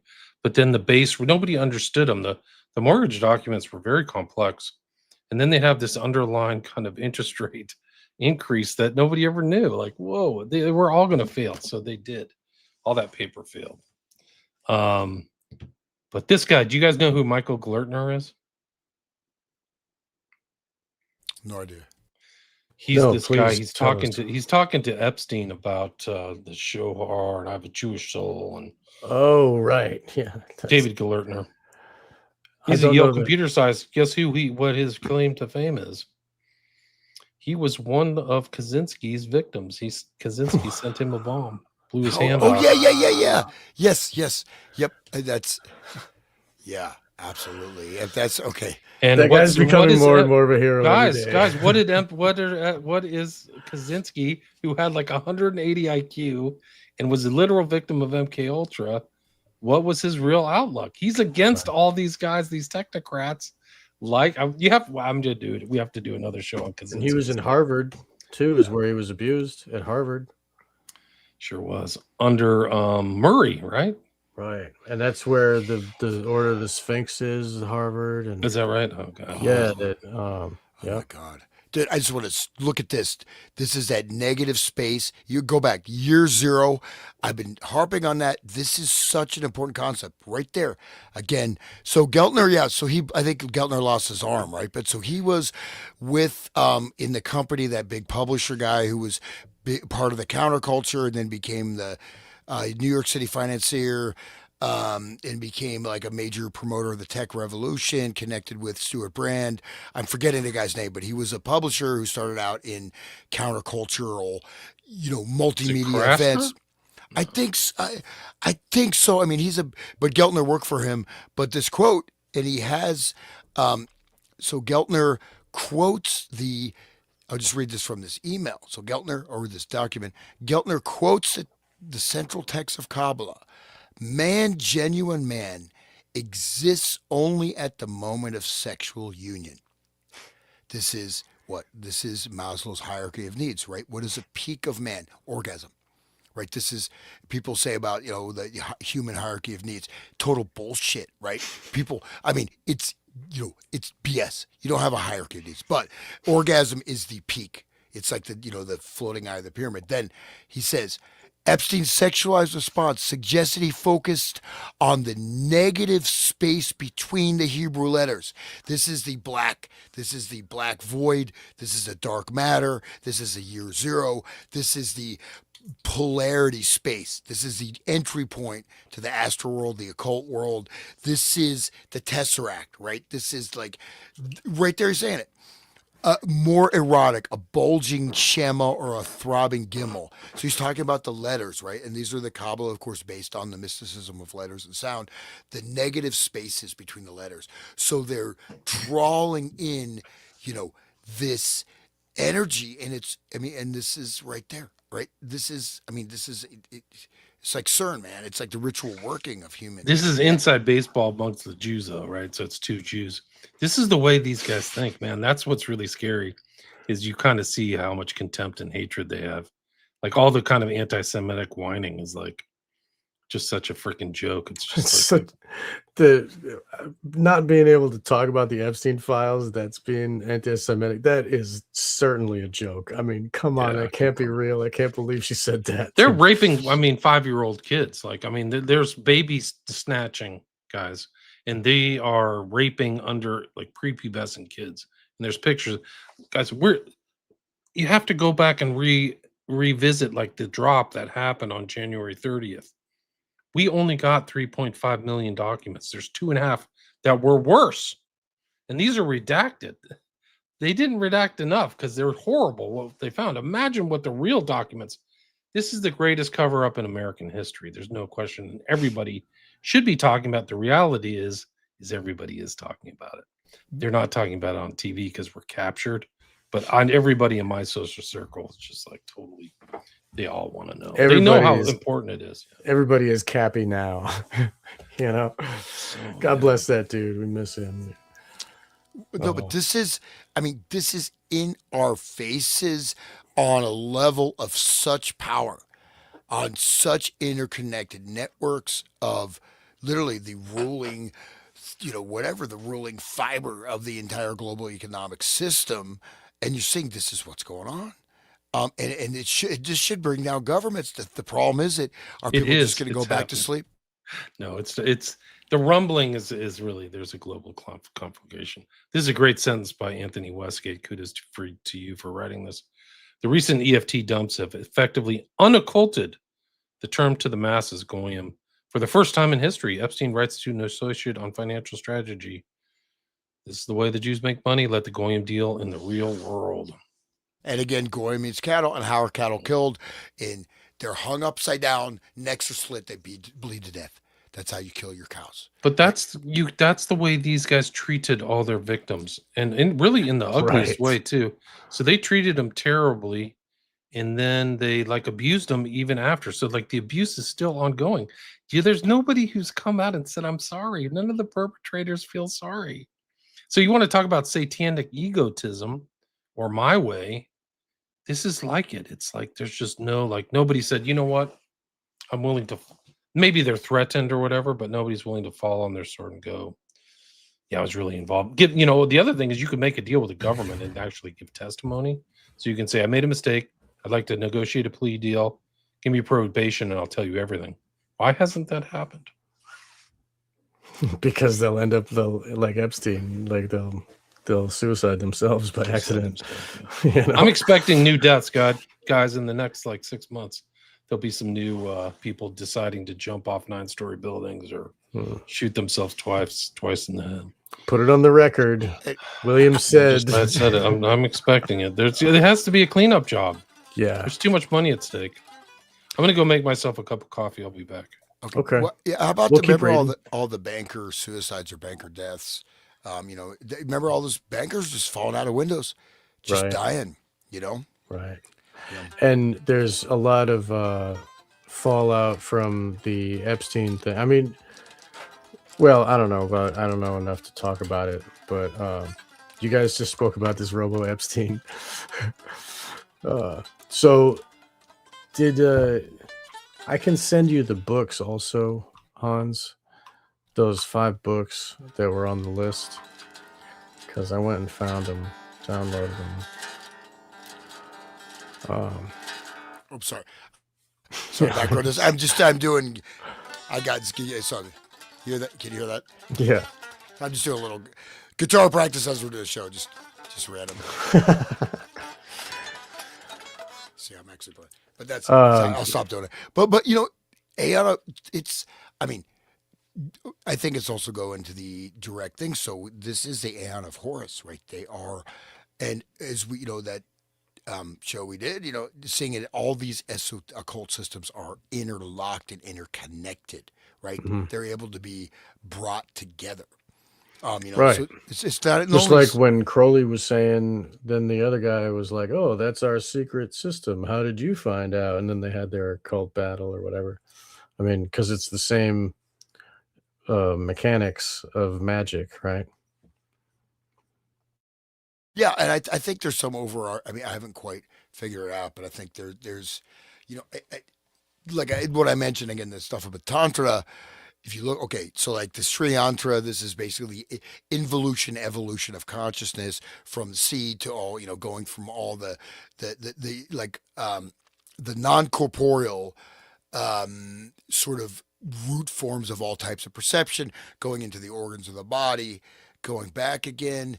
So it's in a certain way, but this is Tantra in this definitional space, right? And so, but I think this, my intuition is, and I don't have, it's more totally speculative, is that I think this ties into, there's going to be there's an underlying system, but they're doing, it's like, why is all those cubes there? The Tesseract. I mean, that's, we didn't make it up. It's right in your face. Is it just, they just like squares? Maybe they just like squares. That's, you can say, oh, we love squares. Right. But those symbols put the image, they put the force on the brain. Just like when you go to a Tool concert, they're giving you all those symbols and they're using those numbers and math and the drums, you know what I mean? Because it's affecting people subconsciously, And I think, most people have no idea of what actual reality is and what they actually are in reality, right? Or potentially you can be, right? So, and the potential, and this is what, and the thing to me is that, the basic tragedy is that, the just simple, maybe you're a farmer, maybe you're a pioneer, maybe you're living in a teepee, but you have a basic human experience. You have your kids, you got your relatives, you have your food, and that groundedness has just been stripped from us. And so because of that basic shattering, right, of, humanity that that's why all these cults or this and that can spring up, because you don't even have your basic sense of just being a human being, and people feel in prisons because they are in prison, right? um and then just Yeah. like the friggin' taxes, this, that, and it's and even this part of these things are algorithmic nudging, right? So either through you can have like little bits of information, again, you just slight little nudging, oh, and then you make a decision, you think it's your decision. No, it's been done because these little bits of information have been implanted. But that goes into also planned frustration. So they integrate Hmm. frustration. And I saw, I've got a document somewhere. It was some lady, whatever, doing something, some kind of project, and in the AI, and they said, she finally said to the AI, what are you doing to me? He's like, and that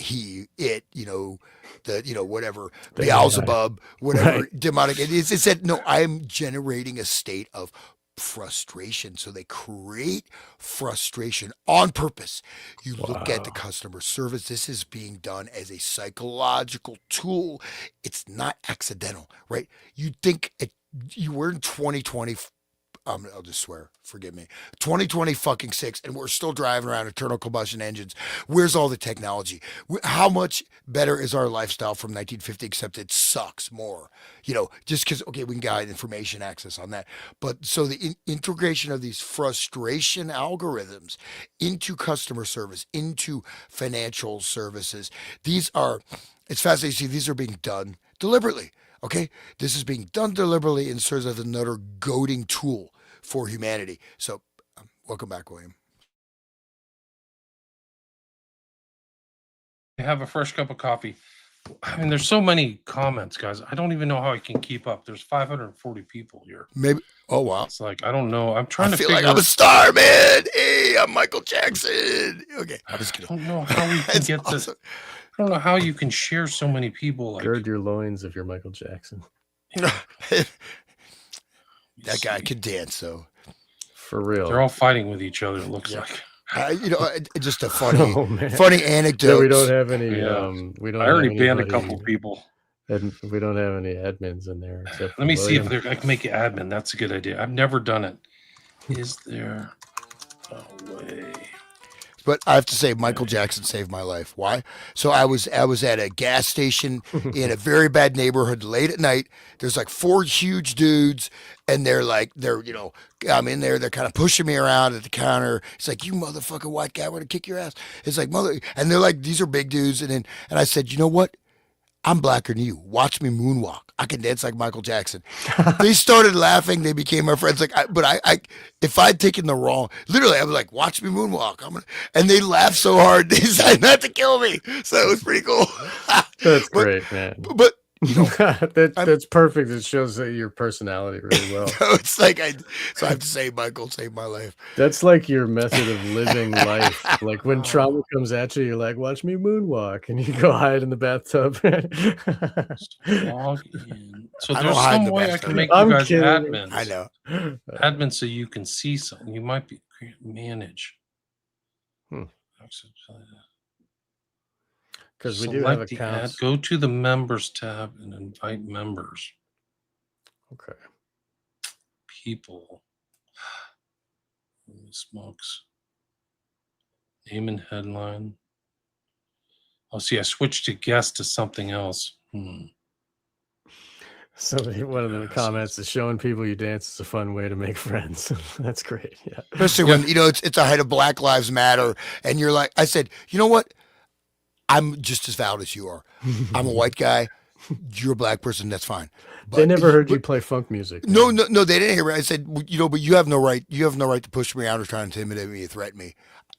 And I'm proud of who I am. You don't need to fuck with me. And that didn't help with these dudes. They're like, let's get him. They're all waiting for me outside. Like they're ready to fucking kill me, man. I'm like, but it was fun because they literally became my friends. Like that shows that tension though, it doesn't have to exist. It's programmed, right? I mean, but of course that may not work every time. I don't recommend that as a defense strategy. It's better not to get into trouble, but also just one thing, like, certain circumstances, conditions, once you go Right. through that process, you're not going to find those in your life anymore. I do. Yeah, You know, I've noticed. there was a similar thing that happened to me a couple weeks ago. I was at the doors of my truck, and I was digging out a big box, and I was totally occupied, and this big pit bull came running right at me. Roar, roar, roar, roar, roar. I was like, I turned around, I looked at him, I said, "Hi," like that. He just stopped and looked like, "What?" I was like, "How you doing, buddy?" And I was very nice to him, and then he just like didn't know what to do, and then he like put his tail up, and he just kind of sniffed, and he said, and then he walked away. It was really wonderful. That's awesome, dude. That's right there. Yeah, That's exactly because you could have been killed by that pit bull. I know, very dude. easily. It just hate because I'm the mailman or whatever, just to kill him. But and they send us out within a pouch. They got like this light thing and something that makes noise. It's pisses off dogs, and I never use it, but I don't need it. I just got to be nice to him, you know. Anyway, what were you getting at there, William? I want you to in a sec. I'm going to send you an email. Okay. I want you to log out and then log back in and see if I can make you an admin. This will be a Sweet. first. All right. This will be a live test.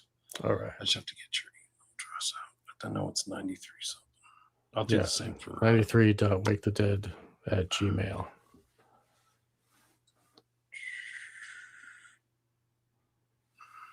They wouldn't give me just Wake the Dead. I had to have a number, so I was trying to take back the positive. The other thing is, if people want, I mean, I'm up for it. I can just send you a link. You can just pop into the stream if you have a question or you're really dying to say something, because I know people are like asking me if I can see the stream, but I can. Maybe we should hit the chats. I If they'll be, I want if they'll to. be nice. I want If you they'll be guys nice. to be able to see the chat. That's what I'm trying to do. Right. Okay. When I get the email, I'll pop Okay, out. well, I'm trying to get there. It's okay. No problem. Get ChatGPT to vet them for us. Don't trust them, dude. Please tell me what to do. This will be a first. This is going to be a live test. Sweet. Okay, email 93 wake the dead @gmail. Send invite. Okay. Let's see if you'll accept that. Right. Log out though and log back in. Okay. Oh, this is interesting. The Zodiac Club. This is it. Like some time ago, someone who knows to Witness 13. The Zodiac Club was at the beginning of the most recent haunted mansion, which started with the Zodiac Club and also talked about MIT femtophotography. You know anything about that, William? I do not. So Zodiac Club Haunted Mansion. I'm not sure. Is that a TV show or something? I don't know, but it sounds interesting. MIT femtophotography. I don't even know. Femto, spell that. What do you mean? FEMTO. Just a random comment. I have no idea. Learning something every day, man. This is a great article. Anthony Westgate. I'll put a link to his Substack. He did his homework. I think this is like 27 pages. Okay, Sean's back. And this is like only part of it, right? We didn't cover all of it. I'm deliberately not trying to cover all of it. So this is super interesting. Yeah, no, there's additional stuff on his Substack. You can see continue reading posts for free, courtesy of Anthony Westgate. It just started getting good. It stops. But so femtophotography, experimental nuclear physics, is a technique for recording the propagation of ultra short pulses of light through a very high speed, up to 10 to the 13th power frames per second, equivalent to an optical impulse response of a scene, light in flight recording, macroscopic holographic process. So I'm not sure exactly what it's used for, but it's pretty super advanced, and it's used for something weird. Seeing around the corners, being able to see around corners. I think it's almost like sort of a time vision, some kind of weird physics thing you can see in the past or the future. I don't know. That's at least my gander, but anyways. I thought I saw him pop back in, but I don't know what happened to him.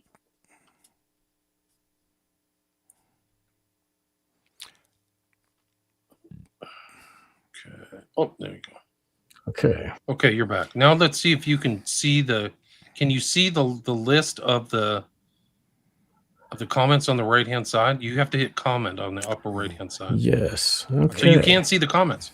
Yeah, I can. Okay. Yeah. I'll be back to the very top. Do you want me to make you an admin? I mean, Hans? then you can see the comment. Then you guys can read the comments. I can actually see them. It looks like I can on my side if I go on the tab. So, yeah, I'll be right back in just a few minutes. I'll let you guys continue, and I'll be right back.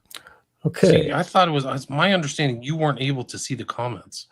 There was just a little like thing that Right, was but this is scrolling different. through. Now you can see This the is big different. comments. Okay. Yeah, so I it's can see different. the whole Okay. thing. Why don't you just go through the comments? So Austin Tucker Martin in Gematria is 237. 237 is one of their favorite ritual numbers. This is from Kelly Pitroff. We are in between solar and lunar eclipse, and today is 222. Another ritual code, very interesting. Let's see. Anvier 888 gives us some thumbs up, and we get Jessica Roberts 8090. Oh my God, we're live. Can you click on those so they pop up on the main screen so people can see them? So sure. there you go. Oh my God, you're live. That's great. She's beautiful. Oh, hey, William and Sean, great discussion. You guys rock. This is great. You forgot my name. I'm here. I'm spying on you. You're there, dude. It says Hans. You said William Sean. You forgot to say my name. Okay, well, yeah, it must have been my my subconscious must have done that. I don't know why, dude. I'm just teasing, man. I was about to get it. Okay. All right. So it's Talmudic, right? Yeah, the Talmud is their set of moral laws. So let's see. It's all that matters to them is pleasure. Look at their philosophers like Sartre. And great series on frequency. Well, Here We Go has a great series on frequency as well from Saxon Ranger 94. Let's see. No real questions. The stuff happening in Puerto Vallarta right now is significant. I think we were talking about under the south of the border. Descendants of Cain from Helper Crow. Yeah. That's more of that immoral line. Okay. Let's see. Tijuana Bibles going to be going out of print. No, I don't. Dude Ranch, Manson Spawn Snuff Ranch. Yeah, probably so. Someone who knows to witness in 13, whatever. Yes, we agree. It is probably another Spawn Ranch situation. Do you agree, William? It seems like it. It's like a movable, but Manson was stuck in one place. This is like a Manson family that flies around on jets. So it's crazy. Right. Manson had to borrow his ranch from that movie guy. Right, but it's like they're up to all kinds of nefarious stuff. It's not just the trafficking, it's money laundering and tax evasion. And they seem to be buying influence, and they seem to be subverting political parties or making their own politicians, and also involved in media and celebrities. Like it's not as simple as just one guy who's a bank robber, you know? Right. They only protect the identities of the perps. That's true, right? They haven't released it all, and they haven't covered up the names of the victims. That was all exposed. All right. So all harmless cosplay, I'm sure, right? Okay. She's talking about the costumes again. Yeah. There you go. Mexico, right?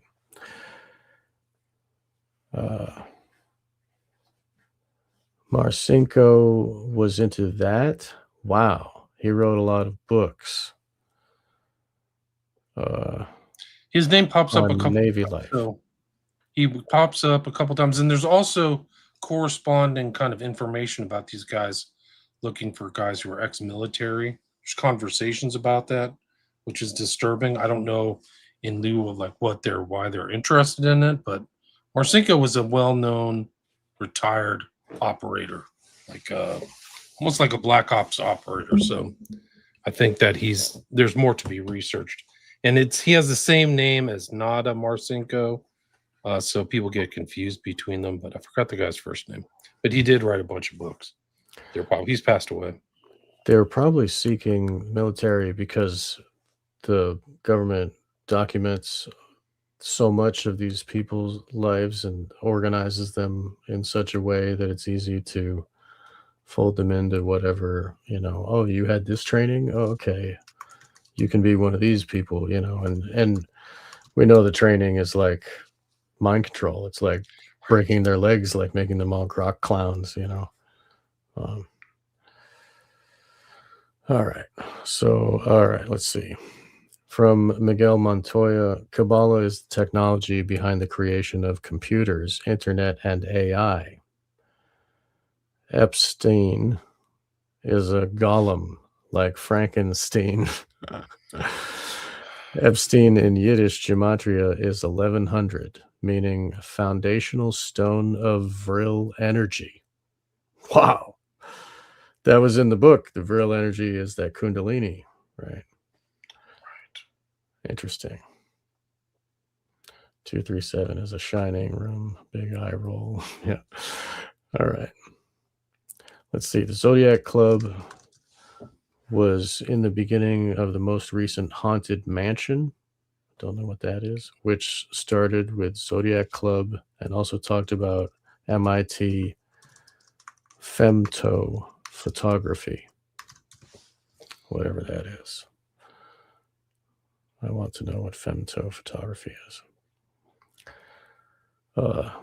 Someone who knows to witnesses in 13 says it also has an occult ritual in the movie that is supposed to be a Zodiac Club ritual using burning glass and homophone. Don't know what that is. Do you know anything about that? No. Here, Saxon Ranger says MJ knew. Thinking about those images of his face, like. Right, I think you're right. Yeah, he knew something. He doesn't look comfortable because a lot of his public pictures, he's always smiling. Yeah, like a celebrity. Like he's very like jovial person. Yeah, he loves people, but not Epstein. He's something not a people. weird. Epstein's not people. I mean, in my opinion, something strange. So, D_1957 says, "I will not let Epstein ruin Byredo for me. Their fragrances are so good." That's just what somebody said online. It could be completely fake. Sorry, guys. I don't know. Right. Under the Rainbow Fashions. Yeah, that I brought that up in my work where Under the Rainbow is spelled with a spiral, which is advertising the pedophilia. The spiral is the pedophilia sign, right? That's right. And then when you go inside, under the rainbow, the big rainbow sign is that glass room, where the spiral stuff happens. All right. I think Diana used to be Michael's handler since he was a young boy. Diana. Oh, Diana Ross, right. She was in the picture. Right. So we got a $2 donation here. Diana brought her children to Diddy parties. Wow. Wow, I didn't know that. That's disturbing. Wow. Thanks for the donation, everybody. That's very nice of you. Thank you. Let's see. They're doing the same thing with Ariana Grande in Wicked and her Judy Garland's eating disorder benzos addiction makeover. Wow. That's a good way to put it. Jeez. Yeah, she looks like a skeleton. It's scary. Like, it's obviously a mental problem at that point. It's like, save her. Somebody needs to help her. Right. She did not look good at the end, man. She was just on heavy drugs. Who, Judy Garland? Yeah, right. I'm talking about this Ariana Grande. She's poor girl. She looks way too unhealthy and not very skinny. Yeah, so. Yeah, it's like, I don't know. They're transforming these people. They're doing some kind of alchemy to them. I wonder if Hans can find his way in. He's got a click. I don't see him on the bottom there. He's just muted. Oh, okay. I see. All right. Okay. All right. Let's see. This is SRA. Yep. Hello. Satanic ritual abuse is in the house. That's true. Yes. Saxon Ranger says, yeah, they know they have different souls, all right, but not superior like they may think. That's a good way to put it. But the Tao is great. Thanks, Rucknock. Yeah. I'm glad you made a meme of that comment. Like, flippantly, I was like, yeah, she should turn it upside down. You know. Yeah, it was your inspiration. Let me see if I can find it. That's great. It looks. I mean, it's totally accurate, bro. Like, yeah, she's a total liar. Yeah, she's a perfect front person for those guys. Yeah. So, because the Tao is now openly dark money, yeah, laughy face. Nobody with money has like money in the Dow anyway. Like, give me a break. Who has money in the Dow? Like, I don't know. It's like old boomers or something. I don't know. Yeah. Trump's buddies. There she is. Oh, here, I'll take this. There's the cross. There it is. That's how she should be wearing it. Look how proud. That's the spirit. In the black too. Like, she really was wearing black, which is impressive. Like a freaking like Imperial Raider or somebody from the Empire. The Tribe of Dan flag, the red and white behind her, you know, and those are the colors of magic too, red and white. Wow. Crazy. Yeah. She's pretty evil looking. She's very proud. I think she was constantly a fixer because she never went after any of the Epstein stuff in Florida from when she was AG from 2011 to 2019. So that she was probably their person from the beginning, you know? Right. I think that's the whole trick that got played. Like, okay, we're ready for you to get to work, Pam. Well, you good. Little do you know, she was hanging out with another guy. She is who has some type of a connection to like trafficking out of Ukraine. Like, it's crazy. Yeah, no, I mean, these guys are just so dirty. It's just incredible. Is that a real picture? No. It's AI. Yeah, remember William was like, she should take off that cross, and I was like, yeah, she should turn it upside down, and he went and fucking made it AI. It was great, dude. Watch this. This is how dirty this. I don't know who this girl is, but she does really good work. Uncle Ted knew. Ted knew. He was just ahead of the curve, guys. Oh, hi, Pam Bondi. What are you doing with Keith Frankel? I have a couple questions for you, Pam. How much were the acting lessons? Do the Epstein victims that you cried with know that you're friends with Keith Frankel? Why was Keith Frankel and Jeffrey Epstein talking about body boxes on February 10th, 2010? You've read the files, so I'm sure you can tell us. If Jeffrey Epstein was such a monster, Pam, how come Keith went to his house so many times? One thing that was mentioned in the Epstein files is children being trafficked out of Ukraine. Keith Frankel and his family run a children's home that takes children out of Ukraine. You need to cut the shit, Pam. You need to cut the shit. Like literal children. I mean, this is almost like a comedy show. Like everybody's running like some NGO or some child trafficking outfit out of Ukraine. It's so freaking gross. Like you have to go shower with a freaking like Brillo pad after you're done looking at this stuff. Like how are you able to do this? It makes total sense. She's in that job. Well, also the underground laboratories in Ukraine, right? That's one of the things is they don't want Russia. And there were some leaks of some of these things, right? This is maybe a year ago. Chemical stuff, chemical stuff, biological human experimentation, like hardcore stuff that was released. And then I think it just faded from the radar, but that might be a good thing to look up because Ukraine was like an epicenter of this. And also just because I've crossed the Rubicon on the JQ, I guess. I mean, I've known about this for a long time. I know I'll talk about it, like the whole ritual murder thing. But the world's largest menorah is in Ukraine. They have, look it up, world's largest menorah. They want to create the second homeland for ancient Khazaria. Ancient Khazaria, which, they were a barbaric people that lived off of basically piracy, murdering, stealing, robbing, murdering, and finally they had an ultimatum: convert to one of these religions, either Christianity, Judaism, or Islam. And then and then it became, then that fused into, and that's like about 90% of the population today are this, bloodthirsty human sacrifice, cult. I'm not saying people are doing that now. I mean, I love everybody, man. I love everybody. I'm sorry, dude. Okay, let's delete those comments. But seriously, dude, like it is crazy that look up that menorah and look up the second homeland, and then you'll see this thing. Makes sense. They're doing genocide there because they're at the first homeland. They're doing genocide there too. Yeah, clean it out. Yeah, and Chabad is actually a direct offshoot. People don't know this. Chabad, which Trump swears allegiance to, Chabad Lubavitch, is a offshoot of Sabbatean Frankist cults with a veneer.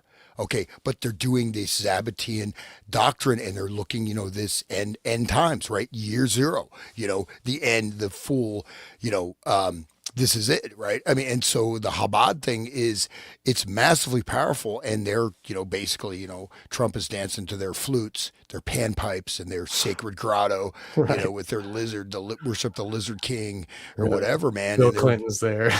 and then we can be hackable animals, right? Novel Harari or hackable animal. It's like, come on, dude. Like we don't even access 2% of our human potential that's inherent in our actual existence. Why you need to hack it. Why you need to put something in the brain. How dare you say that AI is going to take over the world, right? It's not going to happen. But what will happen is a total degradation of human knowledge, since people get so much information off the internet.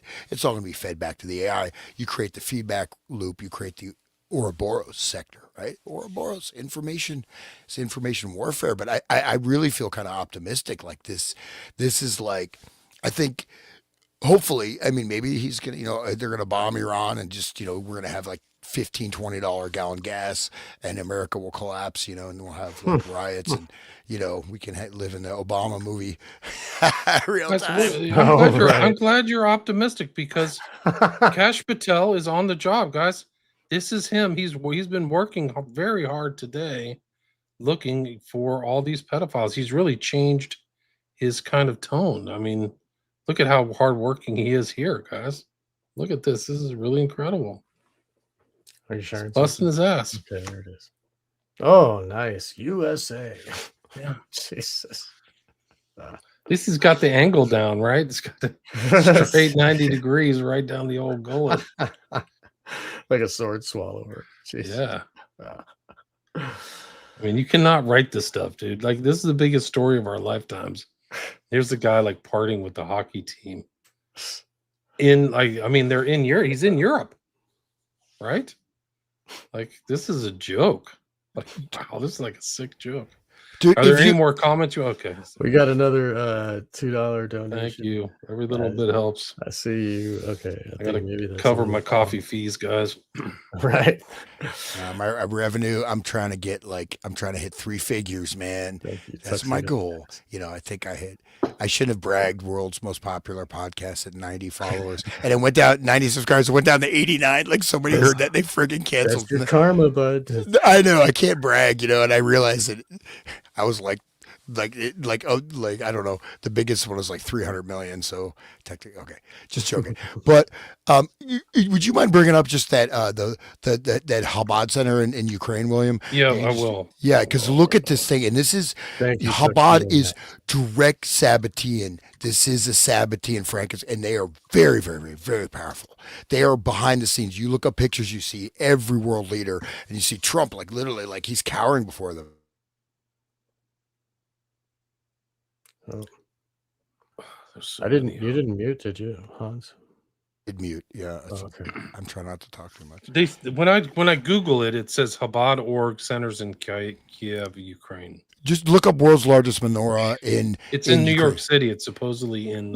It's in Ukraine. Manhattan. No, it's in Ukraine. Well, then Google's wrong, man. You better get on the line. And I have the image right here. USA, New York City. I'll just share screen. Yep, I'll share it. Well, that's the thing. That's what we see, right? It's blocking your information, right? Right. Information warfare. Right. Share screen. Okay. And then that's the thing. Like I tried to get the menorah in Ukraine. Let's see. Here we go. Look. Okay. Share. Look at this. This is the center. Look at this. It's massive, dude. It's like that Q*bert video game from 1984. It's a massive center, dude. It's like huge complex. I mean, it is the largest in the world. I mean, it's like, look at that right there. See that star illuminate? So yeah, it's I mean, it's right there. And so there you go. This is being, depleted from the informational narrative. Okay, I'll stop sharing. Okay, anyways, so, and that's the thing. Like, you lose this information. That's the danger we're looking at, especially when people can't function if they don't use AI, right? I mean, you want Yuval Noah Harari like to run the world like that guy. He's not even a scientist. He's some kind of sociologist or. I mean, he's just some like BS, like basket weaving degree or something. Kinsey studied gnats or some shit. I don't know why he's the sex guru of the United States. But anyway, Murder by Maestro asked you a question, William. Yeah, I've never heard of Crowley Regis. I've done an extensive amount of Crowley research, and that doesn't come to mind. Okay. But Staffordshire, I think I'm familiar with Staffordshire, which is, I think, probably one of the emptiest parts of the UK. If I remember, if it's on the border of Wales. That's where the guy who started the O9A comes from. Oh, wow. Okay. Here, let's see. Here's another one from Murder by Maestro. The Crowley family was established in Rowley Regis, Staffordshire during 1600s with early records from the early 17th century. Key figures included Mary Crowley, 1677 to 1771, and Ambrose Crowley. And he says, I'm sure it's the same. He was close to Stratford-on-Avon. I think he was born somewhere around there. Not Stratford. It was Staffordshire. No, my memory. I'm trying to jog my. Oh, Crowley was born in Royal Leamington Spa. Okay. So fairly close. I mean, I guess. Have you heard of Mary Crowley, 1677 to 1771? I didn't do like a huge genealogical thing. I know about his parents. Okay. I'm not putting you on the spot. You don't have to. I don't mind. I don't. Okay. These are trouble. Some of the stuff I don't know. I mean, I didn't. One of my research in Crowley was not to find his genealogical heritage. Sorry. Mm-hmm. But how sure could you can he AI it? I mean, the thing is, it's amazing, right? This guy, he was what? Okay, he's an MI6 agent, he's double agent, this and that, and just this complete debased sleazebag, right? I mean, absolutely. I mean, and he ruined how many people's lives? And yet he's suddenly brought to the fore by who? The rock and roll musicians, right? I mean, one of the major, at least from the 60s on, right, it's been the rockers who brought Crowley into public consciousness, right? With reach of millions, hundreds of millions, billions of people, right? If it wasn't for that promotion through the rock music sector, Crowley would not have had the prominence. He could have just faded into the dust, right? I mean, Jack Parsons. And, Jack Parsons, by the end, he was having sex with his own mom, if you know about that. And the dog that was in their supposed, That's what the Tantric book was talking about. It always involves incest, and it's talking about how they have to, with their grandmother and stuff, and it's not, they're supposed to be able to detach and be able to still do it and not think about that. It's crazy that people should read that Cult and Occult, edited by Peter Brooksmith. It's really, maybe I'll post it and I'll put it on my Odyssey and everybody can download the thing because everybody should have that. It's a great book. All right. One thing I'd just say, of course you have Nietzsche's book, right? Beyond Good and Evil, transvaluation of all values, right? But okay, one level you can say, okay, what people say is good. These are just categories. They're not correct. But I think even an infant, even dogs have a sense of good and evil, right? I mean, they do, right? So we have a basic sense, right? And if come on. I'm sorry. You know what's good. You know what? I don't think you have to think about it that much. I mean, is it right if I rape this girl and drink a baby's blood while I make $1 billion business deal that will put millions of people out of work? Oh, I don't care. If it's right for me. Yeah. So I don't know, man. Buddha Yoga 7 says lots of different ethers and plasma fires, electricity, EMF fields, ether fields, quantum foam, they call it now. That's interesting. But yeah, that's probably along the same line as the internal stuff. Quantum foam. I mean, so basically, even you go back to HARP, right? High altitude auroral research project. So this is dealing with the magnetic field around the planet Earth. And this actually fundamentally relates to the human consciousness. So this is injecting, it's like there's something they can't kill. No matter how much they do, they can't kill the human spirit, but they want to, right? Somehow. So you put all these things, you block the connection with the earth, and you put all these types of noise fields, right? And again, I mentioned the cell phones, even 5G, even worse. Why are you choosing a frequency that was specifically designed for use, military use, that is that operates at the same, because our brains, we're electromagnetic and our brains operate on different frequencies. This is how, neural entrainment, frequency warfare works. You have your brain starts, it shifts, it's like a carrier wave signal, and then suddenly your brain starts resonating with that particular frequency, and they can create emotional states. They can make you, they use this I think it was Seattle. They first started they rolled that out at the WTO whatever protests, which was the last gasp of the left, before the left just kind of went down the drain, unfortunately. Or fortunately. Are you done, Sean, with looking at the comments? Man, it's a lot, but I'm still going. I don't know. Yeah, I got about 5 more minutes, guys. We're almost at the 3-hour mark. Oh, okay. So. Well, if anybody has any questions, put them at the end of the chat. I'll see if I can get them. If you don't want to do it, I can do it. Marilyn Manson had a bunch of Kabbalah stuff in his older album art. Yeah, right. I mentioned Marilyn Manson. Catholic churches are built on the pyramids of fallen giants. Okay. Yeah, so there's a lot of chat in here, everything.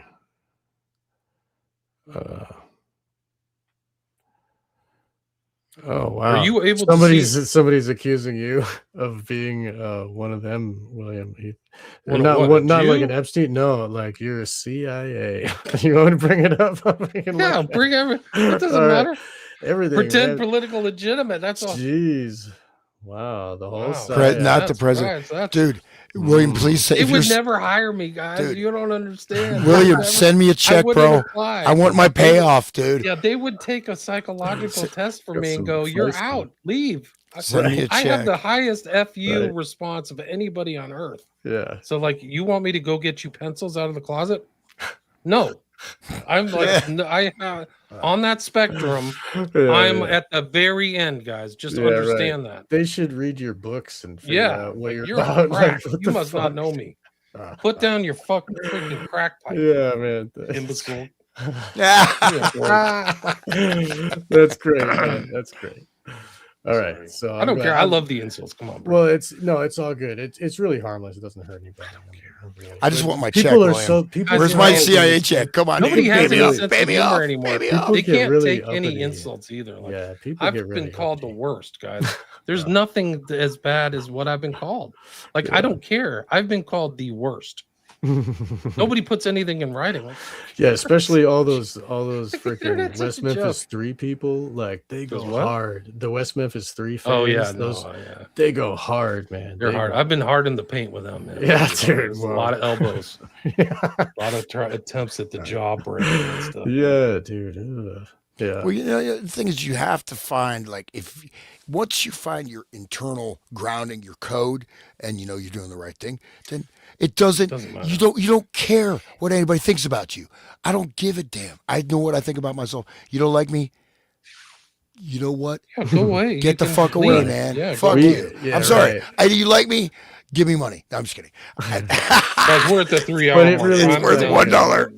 $1. I'm just All kidding. those, what's the So name I'm of this just book? What book are you skipping talking about? through. Zill is bad. Was, Okay, that's the name of the good. book was Cult and Occult and it was edited by Peter Brooksmith. So I put that up William again. be investigating them or working for them. I don't even know what that means. Yeah, Thanks for everybody for listening. We made it to like can't even get to the end 640 of- listeners, so I really appreciate it. And God bless you, people. where can people find your work? It's Wake the Dead and The Resonant State and William Ramsey Investigates. That's right. Yeah, all the links should be there. And everybody needs to subscribe and share and all that stuff. Yeah, check it I out. never I'll try really to say put that. links. I'm trying to say it, whatever. But yeah, it's really great to have these to have these live every week, and I'm so thankful. Thank you, William. Thank you, Hans.